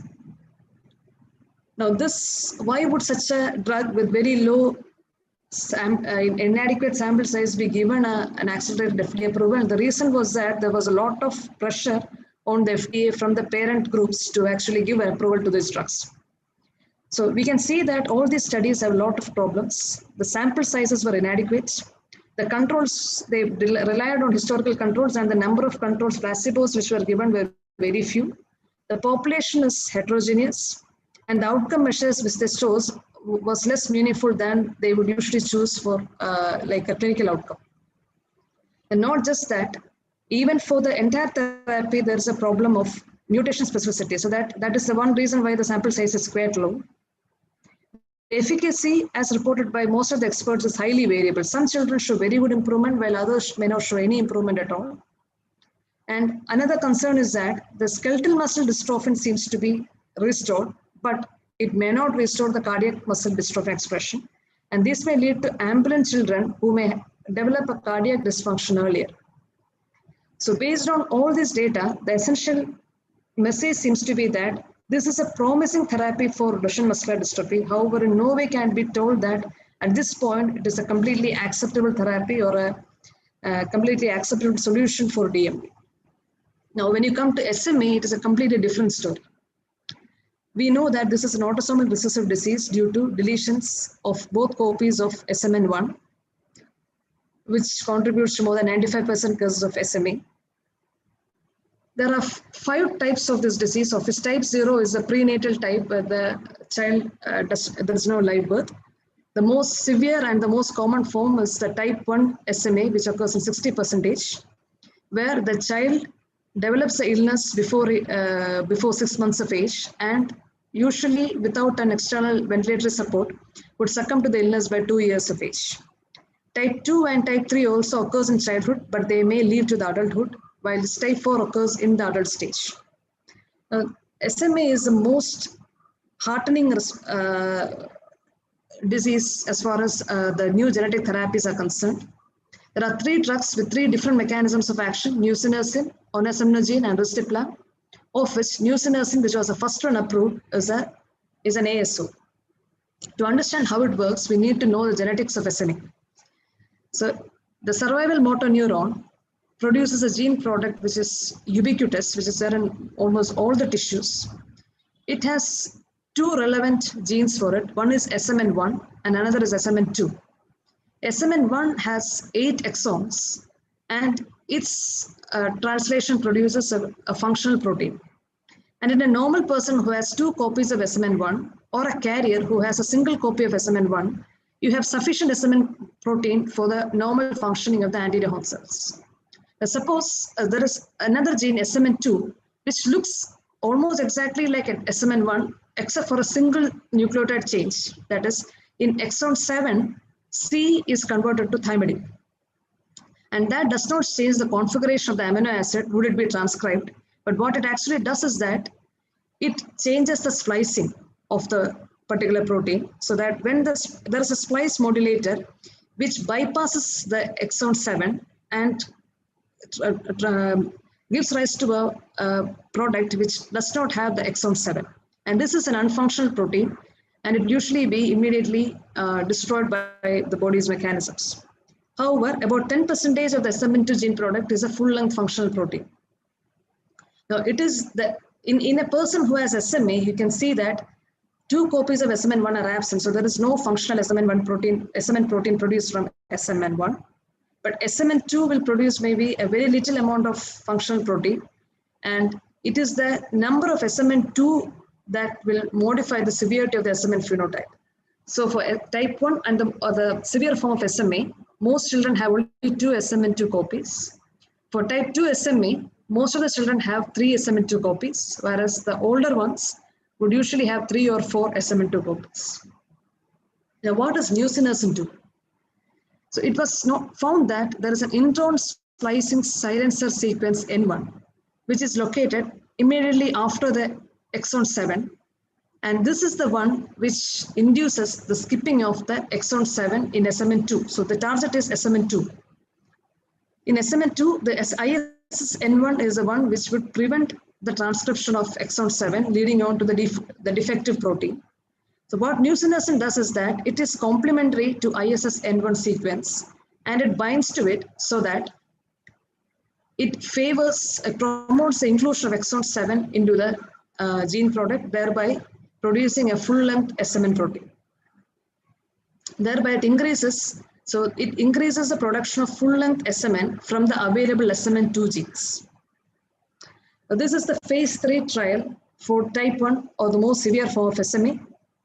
This is self-explanatory in that the blue bars are the ones where nusinersen is given, and this on the y-axis you see the motor milestone score, the Hammersmith Infant Neurological Examination score.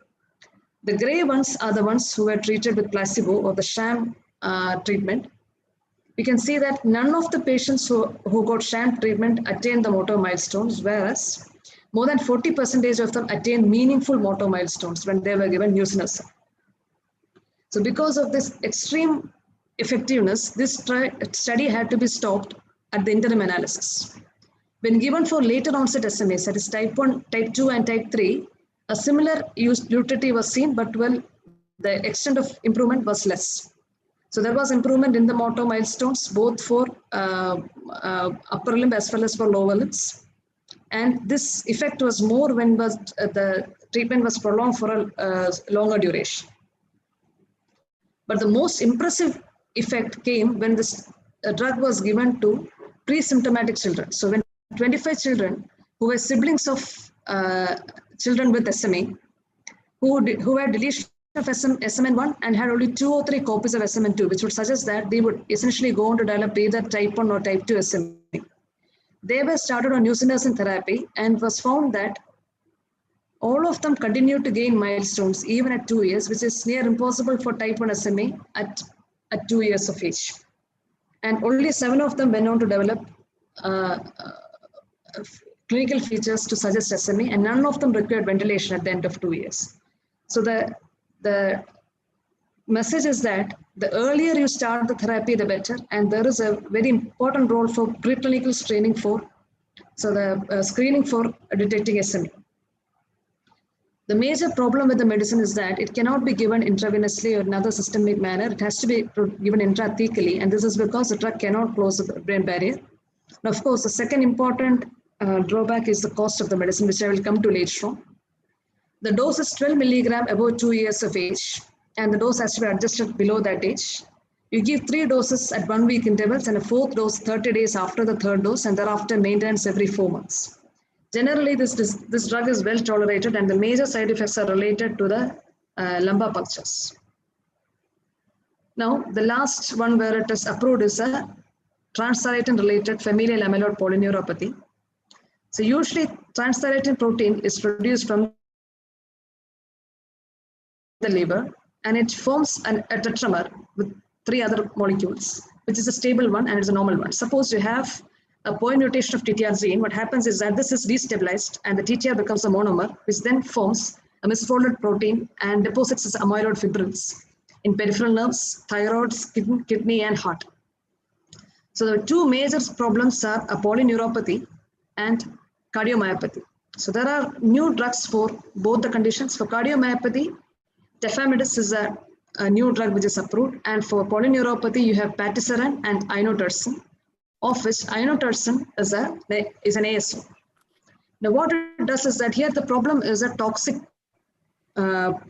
protein product. So inotersen binds to the transthyretin mRNA and produces degradation by activation of nucleases. And a phase 3 study showed that the neuropathy scores as well as the quality of life scores improved with the medicine, as well as an early improvement and a more stabilization was seen when the treatment was started earlier.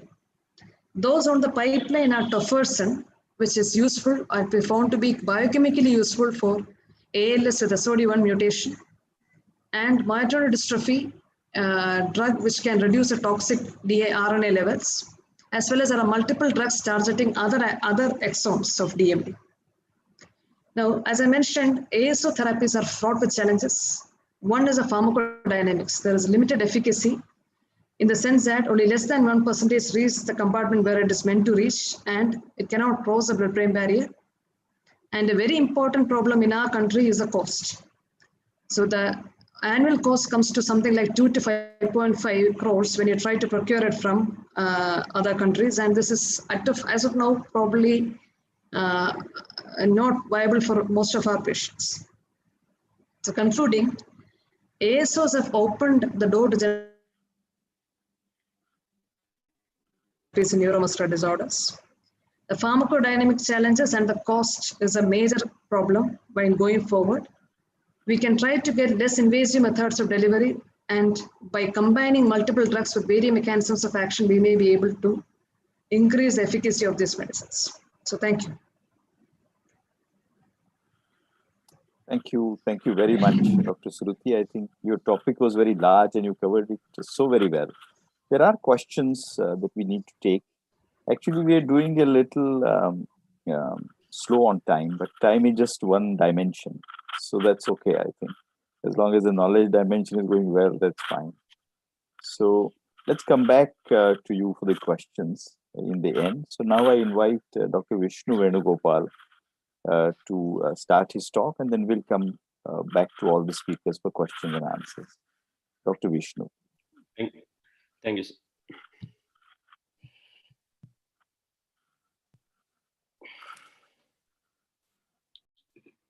Hope my slide is visible. Yeah, you're on full screen, no? Yeah. Yeah, fine. Visible, right? Yeah, okay. Yeah, it's visible. Yes. So thank you, sir, and Rajesh, for giving me the opportunity to present here this an interesting topic of refractory myasthenia, role of monoclonal antibodies. Okay.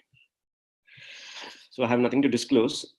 So what I'll try to do is to first define the definition of refractory myasthenia, introduce few clinical outcome measures in myasthenia, which the evidence base for monoclonal antibody trials will be discussed later, and the immune targets of monoclonal antibodies.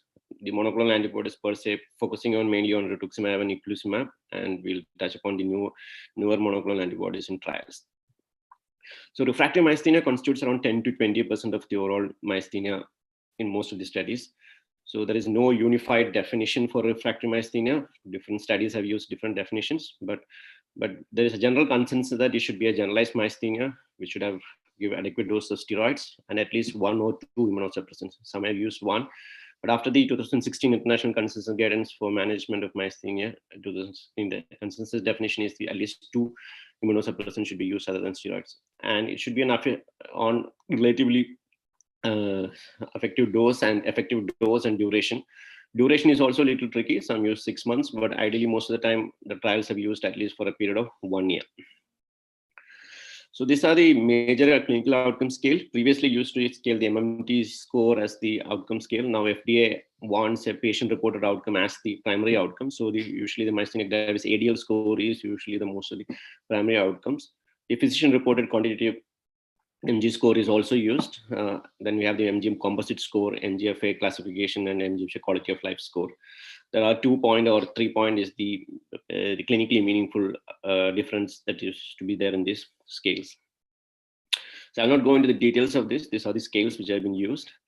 So this diagram is actually very important in understanding the targets of monoclonal antibodies, because it explains most of the concepts why some diseases, some subtypes of myasthenia responds to some monoclonal antibodies and not respond to others. For we all know that myasthenia is a B cell mediated disease, and it is a T cell dependent B cell mediated disease. The B cell converts to short-lived plasma blast, then go to the long-lived plasma cells, which produces a lot of immunoglobulins, and they go on to attack the acetylcholine receptors, either with a complement or not complement mediated system. So we have the common first thing. We look at the CD20, which is there both in B cells and short-lived plasma blast, where rituximab is the common drug which we use, and anti-CD20. There are newer drugs coming up. The interesting thing is that the long-lived plasma cell doesn't have the CD20. So the acetylcholine receptor antibodies are mainly produced by the long-lived plasma cells.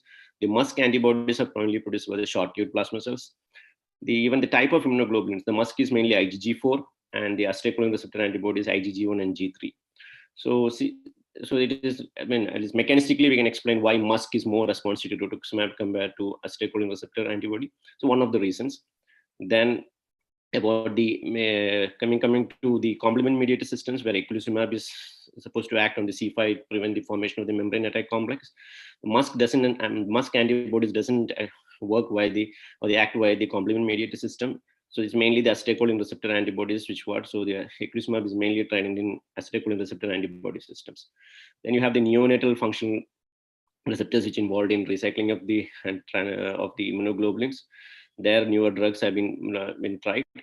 And we have the proteasome system, because once the plasma cells are very active, a lot of antibodies, a lot of proteins are created, unfolded proteins are created, and it works through the proteasome system and reduces the cell, causes cell death. So proteasome inhibitors may have a role here also. So these are the major targets, and we have in the CD40 ligand, iscalimab is also been tried.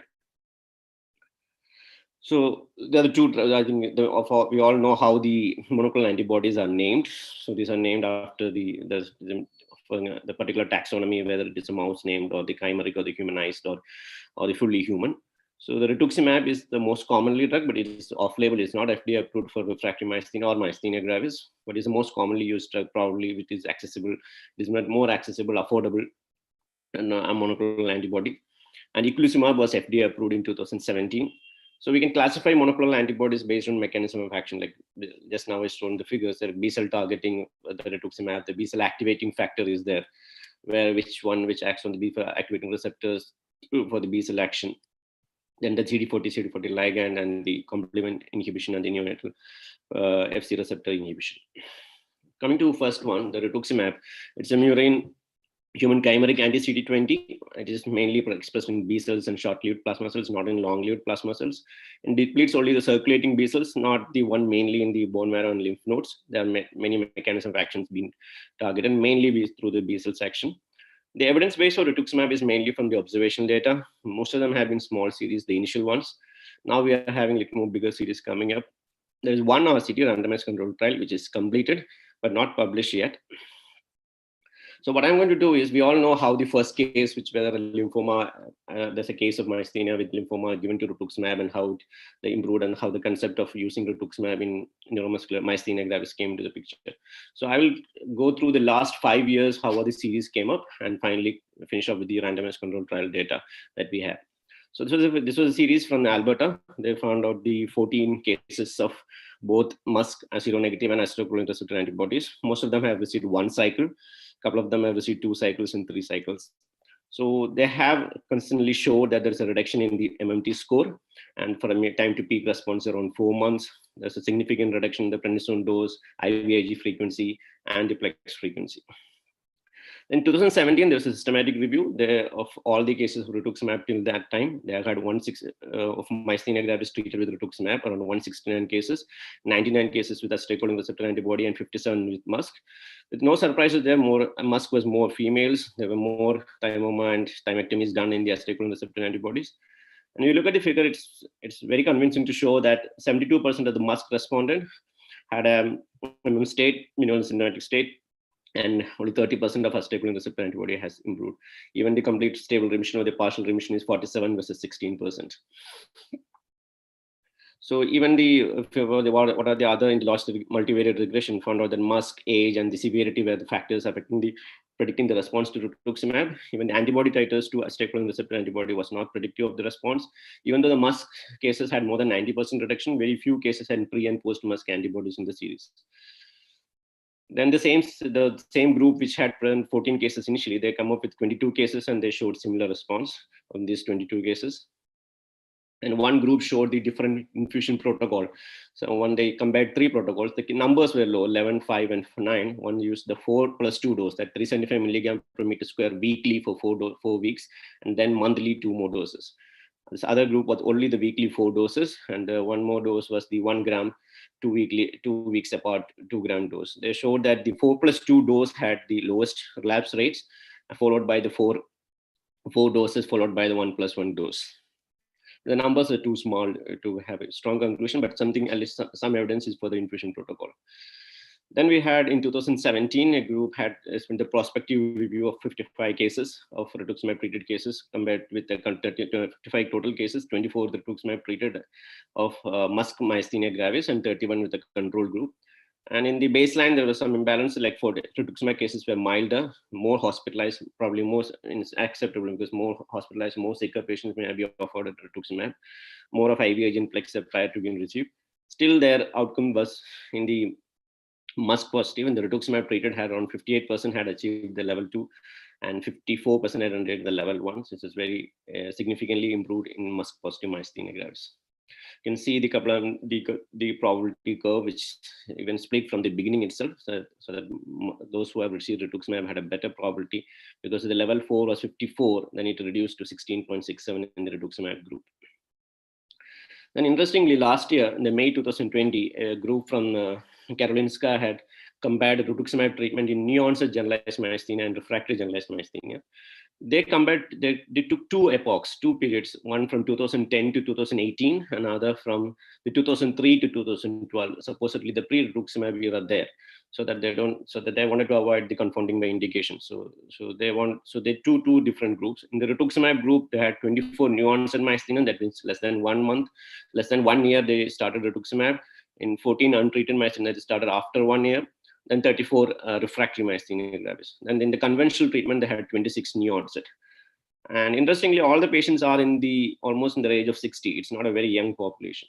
So they compared between rituximab, the refractory versus new onset myasthenia, these 2 groups, the new onset and the refractory, among those who received the rituximab, then the new onset myasthenia rituximab with the control group, this one.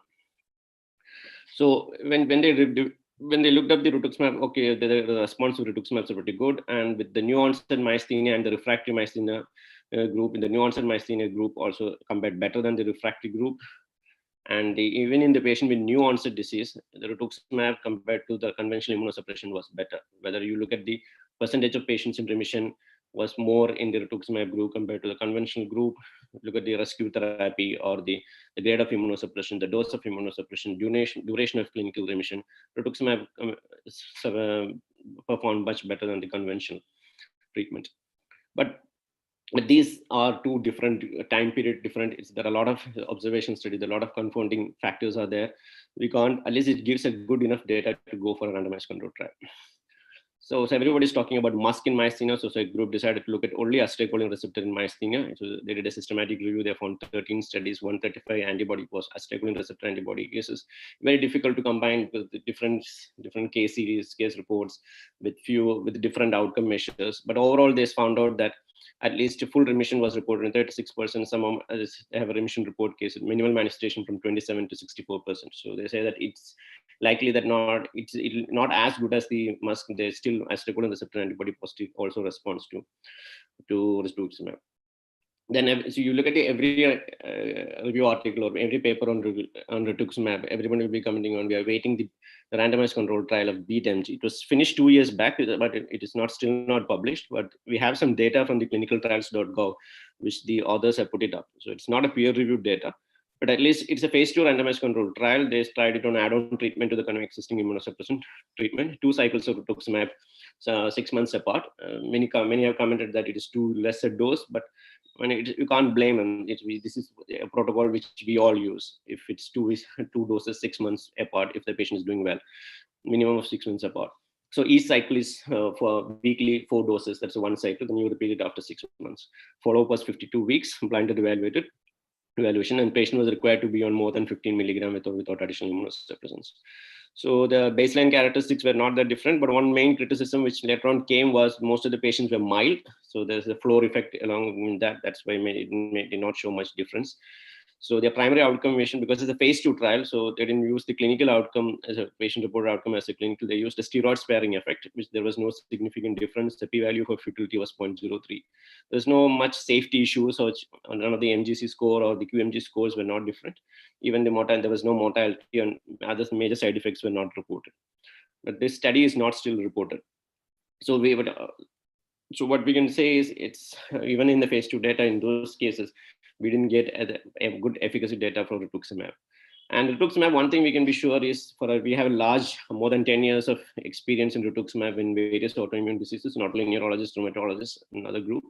And PML has been very rarely reported. I mean, at least only one single case of PML is reported from rituximab. In fact, in myasthenia gravis, only 3 PMLs have been reported. Other 2 are on azathioprine. This is the case of 58-year-old or around 4 years of history. The multiple azathioprine, MMF, IVIG, and steroids have been used, and she got rituximab 4 weekly doses in June 2013, and 1 year later she developed PML and succumbed to it. This is the only report of PML in rituximab. So follow-up infusion, most of the follow-up infusions are empirical. So different people use, some use CD19-20 levels, which is not exactly being proven to be very useful, but at least some surrogate marker is there. Acetylcholine receptor antibodies are not useful in following that. But some clinicians prefer to repeat infusion when a clinical relapse occurs. Some admit every 6 months. Sometimes some use a lower dose of 1 gram every 3 months. So one of the promising biomarker which might likely to come up is a CD27 memory B cells, which is study has shown to be very useful. Just need to be validated further. So coming on to the other CD19-20 biologicals, there are a lot of other exciting CD20 agents coming up: ocrelizumab, ofatumumab, oblituzumab, veltuzumab, and ofatumumab. So these are all, there's no phase 3 data for any of these. These are all fully humanized and maybe better tolerated and maybe more efficacious. We don't know. There are CD19 agents are also coming up because it's a B cell marker which is expressed much earlier, maybe a better target, possibly act synergistically with CD20 agents. Some trials are going on hematological malignancies, but they are very likely to shift their field to neuromuscular also. So coming back to this figure again, now we have got to finish the rituximab and anti-CD20. Other indirect B cell inhibitors are, or the BAF inhibitors or the BLIF inhibitors, B cell activating factor inhibitors, which can, because BAF is important for the survival of autoantibody producing B cells by preventing their apoptosis. It has been FDA approved for lupus, but a phase 2 randomized controlled trial didn't show any significant difference between the placebo. So again, the criticism was that all patients were mild disease. So that is why it didn't show the effect. And moreover, they didn't study the MuSK positive patients also. At present, there is no ongoing trial on belimumab. The other one is a bortezomib, which is a proteasome inhibitor as such, because the plasma cells are very active. There are a lot of proteasome involved in the, lot of proteins are getting accumulated. So it may reduce the cell, increase the cell death. So it may be useful. There is an open trial which tried to use it on myasthenia, SLE, and RA. It was terminated early due to recruitment issues. At present, there is no active trial. And the major rate limiting factor is the sensory neuropathy that we see even in myelomas. And then coming to the complement inhibitors, the eculizumab is a recombinant humanized monoclonal antibody that binds to the C5 complement and prevents its cleavage to active C5a and C5b, and finally from the membrane attack complex. So the first available drug that targets the complement system, it was FDA approved for generalized myasthenia in 2017. So based on this, REGAIN trial is a phase 3 trial. Before that, there's a phase 2 trial which showed promising results. So they came to the phase 3 trial. They included acetylcholine positive, antibody positive refractory generalized myasthenia with an MDL score more than 6 and a class 2 to MGFA class 2 4. That actually they had a definition of 2 or more immunosuppressants should be used. At least one immunosuppressant or at least one immunosuppressant with IVIG plasma exchange 4 per year, 12 months, but nothing should be in the last 4 weeks, and rituximab within 6 months were excluded.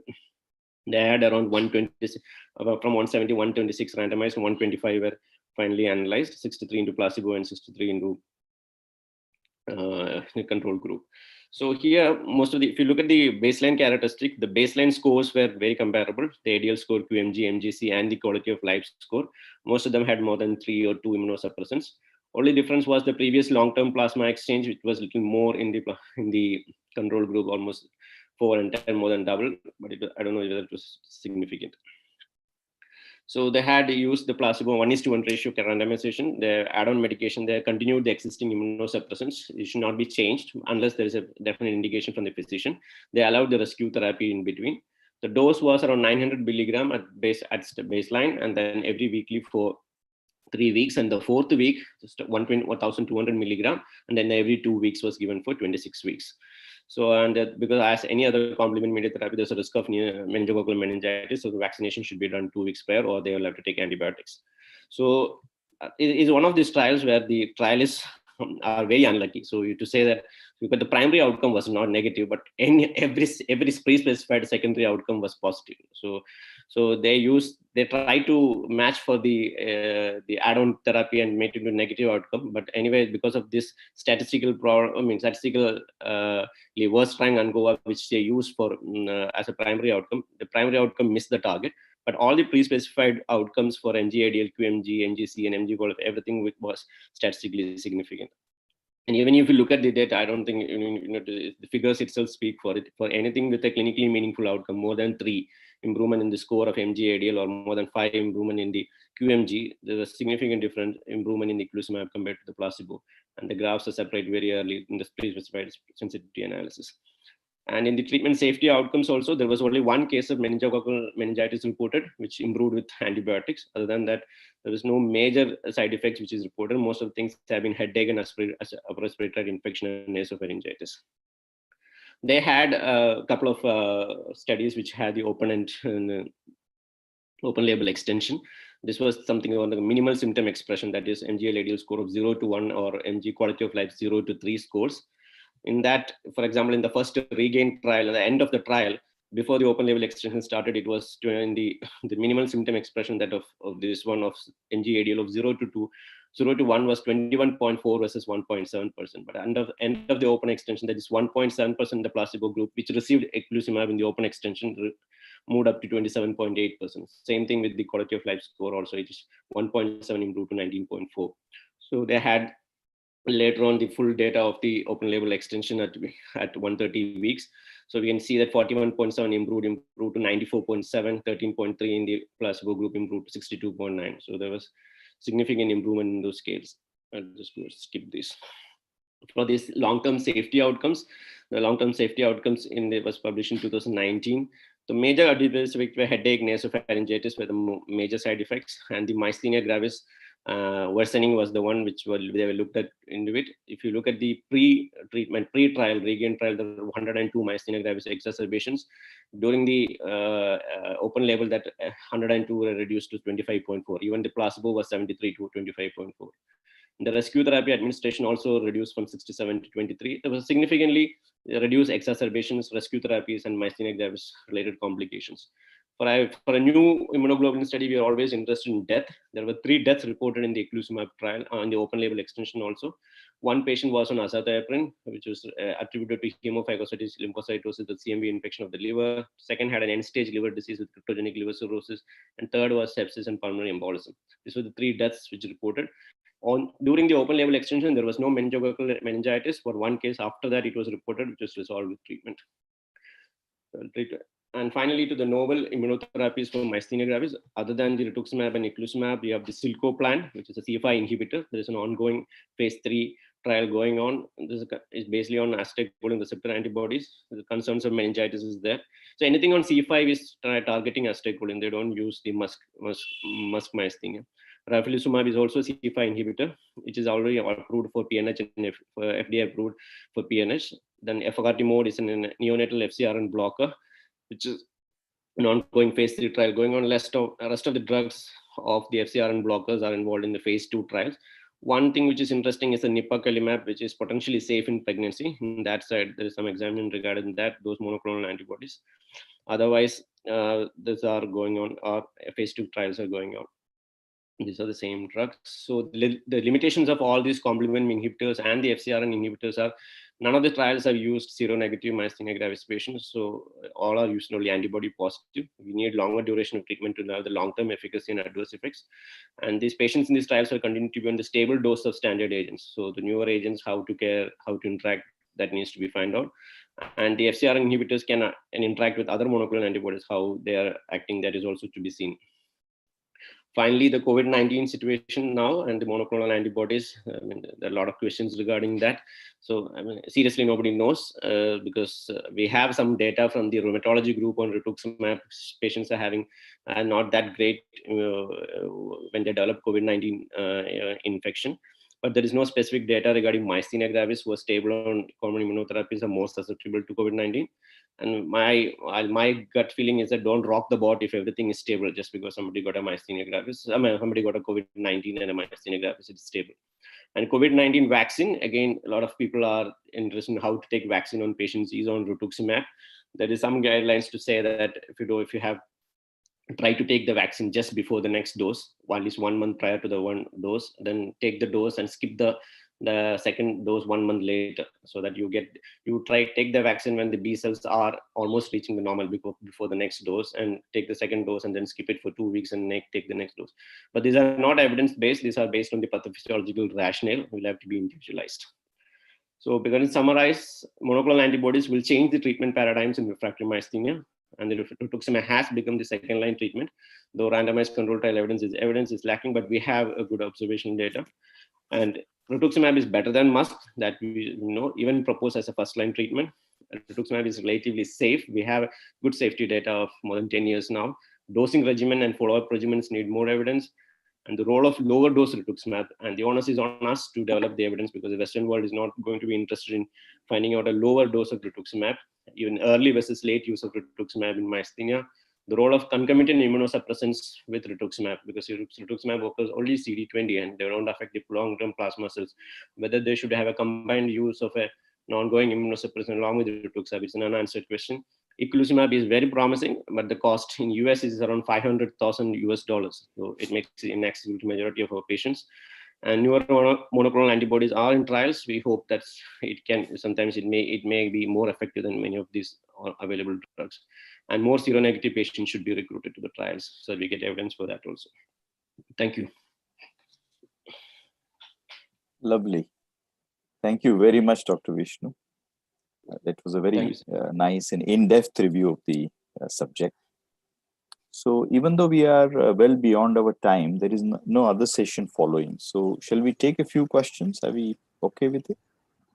Yes, sir. So can I invite all the panelists, all the speakers to turn on their videos. And there are a lot of questions. The first couple of them are for Dr. Swati. Are there any specific electrophysiological findings in nodopathy or paranodopathy? There's no specific electrophysiological findings that tell you that the patient has nodopathies. Most of the studies, it was the clinical syndrome that was different, not actually. So these were all CIDP patients who had a more profound, so the patient with connectin 1 had a very profound motor weakness, and they had denervation on the first EMG present. So these are more the clinical presentation that differentiated them, not the electrophysiological finding. And if you look at it, the multifocal motor neuropathy is also considered a nodopathy, which has conduction blocks. So it's the same electrophysiological findings that you will find in all these nodopathies. So there are no signature electrophysiological findings actually to differentiate them that can help you. Yeah, yeah. The other question for Dr. Swati was about advanced CIDP. If there is an advanced CIDP with muscular atrophy and a lot of weakness, how vigorously to follow therapy? I think it depends. At some point, advanced CIDP does become non-responsive to the immunosuppression. So in those cases, you have to you try the aggressive immunosuppressive therapy. That's what I do for 2 or 3 months. If there is no objective improvement in the strength or anything, then you have the discussion with the patient. And then at that point, it's better to advise them to do continuous physiotherapy, provide them supportive care, and take them off these immunosuppressive drugs, because the risk of these drugs is far beyond the benefit they are going to get from these medications. Correct. So I think what you said probably is something that needs to be reiterated, that every patient is different. Yeah. It's not just the stage of the disease. The total perspective of what does the patient do, what is the general health, what are the comorbidities, what does he expect, all that will come into picture. Yeah. And then one thought actually about all these different variants of CIDP that we often discuss about. I've always wondered, you think they are all are we splitting hair and it's the same thing manifesting slightly differently, or these will respond differently to different therapies in future? What do you think will I think they will these will respond evolve very differently to therapies. Now with all the, different classes of drugs that we are developing, CD20, complement and all. So it's even in GBS, now we have the acute motor form of GBS, which is now considered a nodopathy rather than the classic GBS, and seem to be responding better to complement than the IVIG. So I think the same would happen with the CIDP also. So it will be different subgroup of patients which will be requiring different immunotherapies. So IVIG won't be the same. It won't be that we will be using IVIG for all the classes of CIDP patients. Yeah. Yeah. So next, I think, thank you very much, Dr. Swati. Next, we'll go to Rakesh. Rakesh, there is a concern raised by Dr. Partha Ray. Partha, are you speaking from Manchester or are you in Kolkata? He's raised his concerns about the opioids. He's worried that in various countries where opioids are used more, there is a lot of abuse.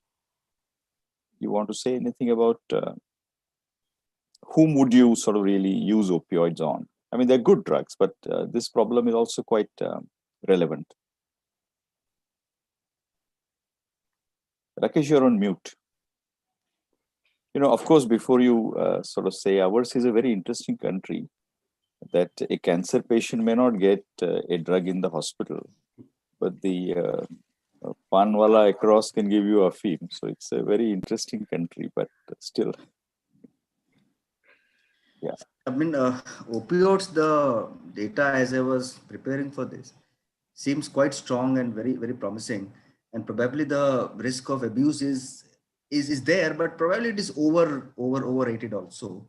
And given the fact that the first line drugs are not giving much of relief despite being used in a very good dose, I think patients should be given a fair chance of this low potency opioids, like tapentadol or tramadol, and keep a close eye on them, and keep a good track of them. And probably if they are little, because the ultimate aim is to give them some relief from the pain, and the pain relief is the first priority. So probably I would say that should be used with some caution. I know the risks are there.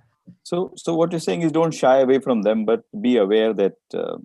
So again, talking to the patient, making them aware as to what all it could lead to. Yeah, I think in modern medicine, it's really health partnership with your patient. Talking to them as to what may happen. They are also as informed or more informed than us as far as their disease is concerned. So it's actually interesting time. We see many patients who just keep on abusing drugs, benzodiazepines, painkillers. I mean, for low potency opioids, if they are giving you good relief from the pain, why not give it a chance? And that was the basic. Yeah, it's more about talking to them as to what do they expect from this? How is the disease hampering them? What is the downside? And then in reality, it's their choice. After we've informed them everything, it's up to them. But Partha has brought out a very important concern. It's a double-edged sword. Yes, absolutely. I think we're qualified to tell about DMD. There are a lot of questions on DMD, and they mainly concern the costs and the availability in India. You want to say anything about that as to what do you expect? I mean, we all know that they are very too expensive at the moment. But how do you think will it go in the coming few years? You think they will get less expensive? They'll be more available to our people? Any projections? Sir, I think there are parent projects which are going on. They are trying to make indigenous products which are targeting exons. Yeah. I think they have been successful to some extent, but unfortunately, a scientific rigor is lacking in many of them because they just go straight away to patients without too much of studies being done in a systematic manner. So that is a drawback, but I think that we will catch up, and that is the only way I see where we can start using these drugs. It is very tantalizing to know that these drugs are there, but we can't reach them and we can't give it to our patients. Yeah. So I hope that these parent projects, they will have a good parallel scientific community to do these studies in a systematic manner. And meanwhile, I hope that there are institutes which will come up and start the state-of-the-art general care of the patients. Yeah. So that they'll be ready to accept these therapies. Then there was one question about cardiomyopathies, which you already answered in your thing. Then there are a couple of worries that I have always harbored about this. One is the 6-minute walk test as a measure to study all this. And the second is dystrophin as an endpoint in a given muscle biopsy. So you want to make comments on these two things, because these two are really variables that seem to be affecting everything, and we actually need better variables. I fully agree with that. These two are not very good outcome measures. Especially just a biochemical proof that dystrophin is high is not good enough to say that it converts to a good functional outcome. Similarly, 6-minute walk test has been extensively studied in multiple cohorts to say that it is a good measure of outcome. But in spite of all that, there are multiple measures which are required before we can say that a drug is truly useful or not. A single measure of only a time test is not a good enough measure to say whether a drug is useful or not. And just for everybody's knowledge, if we did dystrophin in a population, there are a certain number of people who are dystrophin deficient but have no disease. Adults, adolescents, younger children. So it's obviously far more complex than our scientific minds would want it to be. Then there's one other question on the spinomuscular atrophy. And the question is, if there's only one copy of the SMN2, would such patients benefit from the therapy at all? So if SMN1 is deleted and there is only a single copy of SMN2, it is not compatible with life. So that is the type 0 SMA. It's a hypothetical situation, in a way. Yeah. So that it's not a therapeutic problem we'll face. Yeah. Then we'll go on to the last lecture by Dr. Vishnu. There are again many questions. One is on pregnancy and rituximab. Your comments on pregnancy and rituximab. Yeah, rituximab. Usually we, for example, for conceiving. So question was, I think, on conceiving, when to conceive. So usually advise 6 months to 1 year prior to rituximab to avoid 6 months to prior before conceiving. But there are EULAR recommendations and of the BFR present recommendations saying 6 months. But there are reports where it has been given. And for example, in pregnancy, patient may not know that patient is pregnant and rituximab was given. It has been whether to show that early stage rituximab given may not affect the child as much. Otherwise, there are case reports where third trimester rituximab was given and there was significant, when rituximab was detected in the cord blood and in the fetus, and there was significant B cell, reduction even in the neonatal fetus. It took 3 to 4 months to recover. So you should be worried about the neutropenia and lymphopenia that can happen in both mother and the child during pregnancy. But usually it should be avoided. And even if you are planning a pregnancy, at least 6 months prior to it, you can avoid rituximab. And there are two other questions on rituximab, because rituximab is something that's available to us, and so many people want to know. One question is the CD19 and rituximab. How, in your practice, how do you use the CD19 monitoring? And second question is, if somebody is on, you want to answer that first? Yeah. Do go ahead.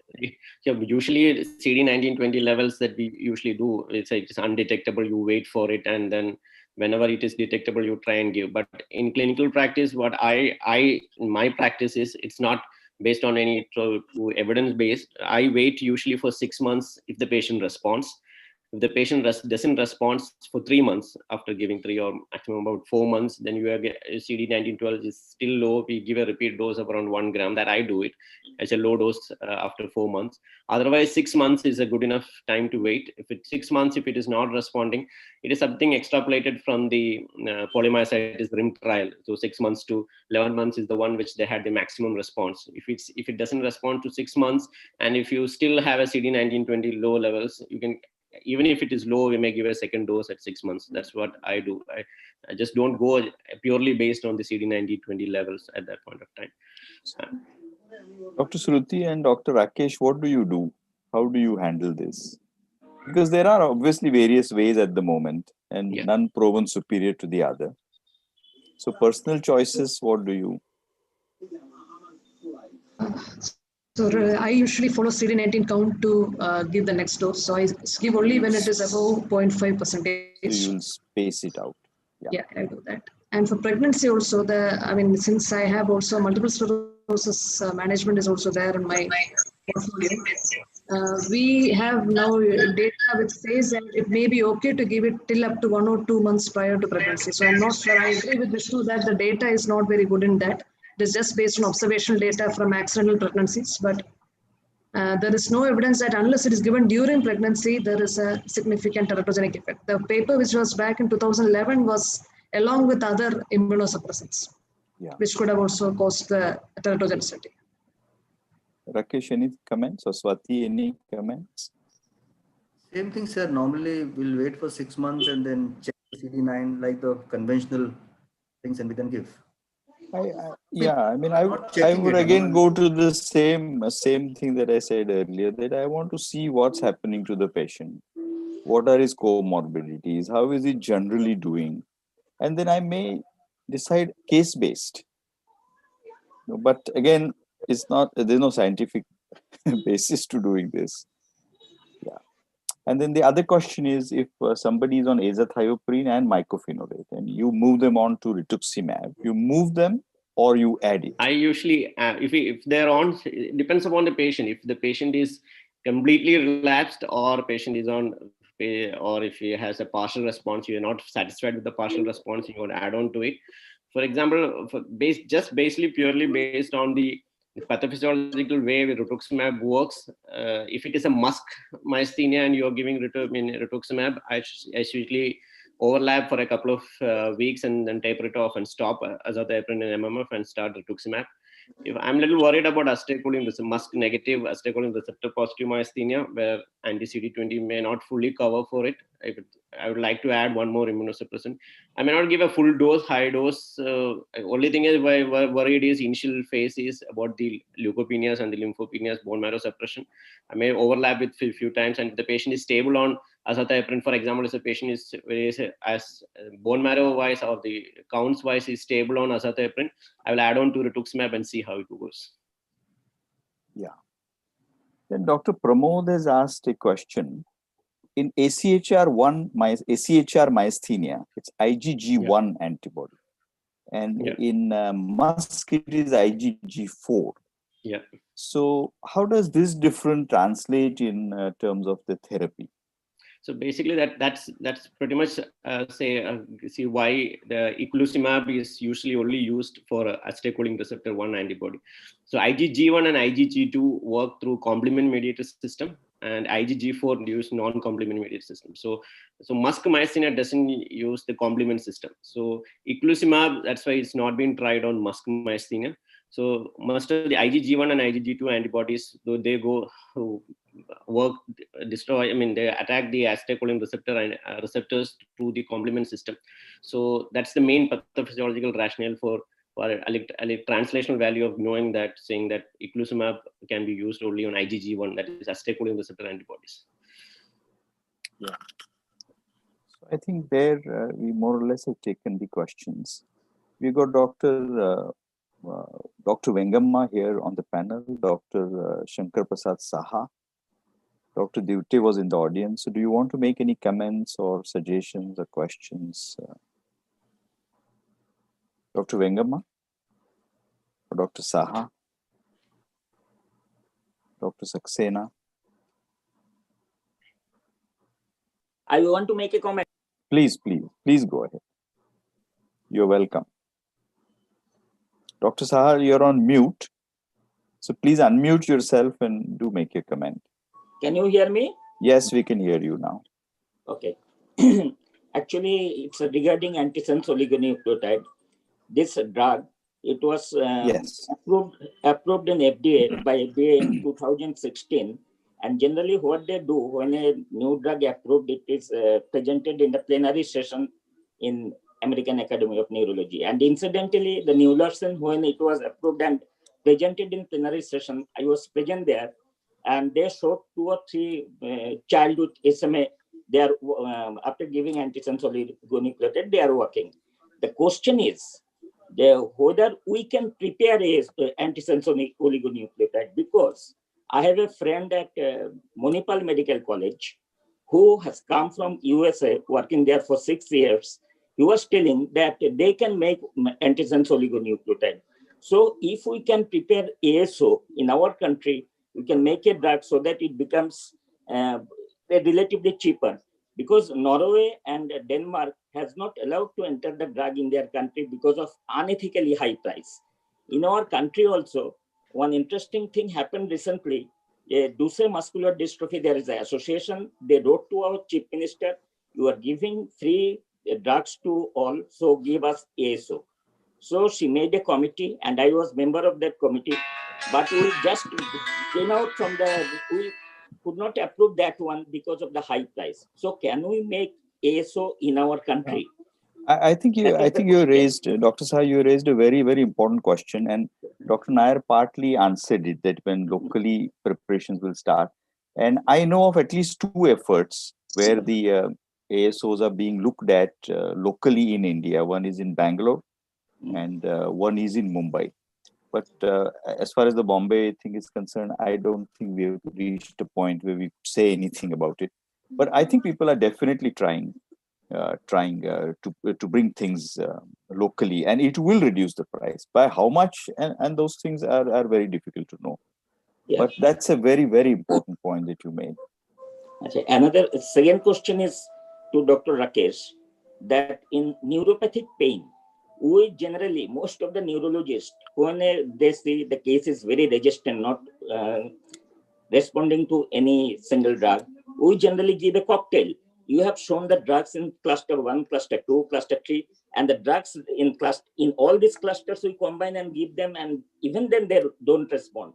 And if you have told that recently capsaicin patch has come, how many patch will given in both legs, both hands, how many patch will give if they are resistant to all these cluster 3 drugs? Dr. Rakesh, please. You're muted, Rakesh. Yes, sir. So, so this capsaicin patch, which is 8%, I mean, is basically approved as a second line drug, and in terms of local neuropathic pain, it can be used as a first line also. And the reason being that the patch has to be given only once. It is kept on the skin only for 60 minutes in the limbs, and actually around I think 30 minutes in other parts of the body, and the effect would last for at least 3 months, and with a very good pain relief. Of course, there are local problems. There are skin burning. There can be sometimes formation of blisters there, which can be controlled by using a pre-medicated lignocaine gel. So capsaicin patch, we are definitely not using much, and the data is very strong elsewhere. Elsewhere in the pain clinics, patient would just go, would be there for an hour, and the patch is applied, removed, and they go back home. So as a second line drug, or maybe as a third line also, it must be tried, because it definitely gives you a very good relief. Rakesh, you take up the trial at JJ next year. Tell us. Dr. Vengamma, any comments or questions? Dr. Vengamma, are you there? Dr. Vengamma? He's probably not there. So I think we've sacrificed time for knowledge, and I think it's been a good, absolutely good journey. We overshot the time, but there was so much in all the four lectures. So I think please feel free to ask questions to the speakers, your doubts, even later on. That's fine. You can have their emails from the Indian Academy of Neurology. And excuse me, I must thank Hello. To you to close with the permission of the president. Yeah. Yes. Please go ahead. Dr. Saab, we can hear you. Yeah, I must thank the organizer for selecting the excellent topic and selecting the excellent speakers. They have done their job so excellently. I must appreciate and thank them.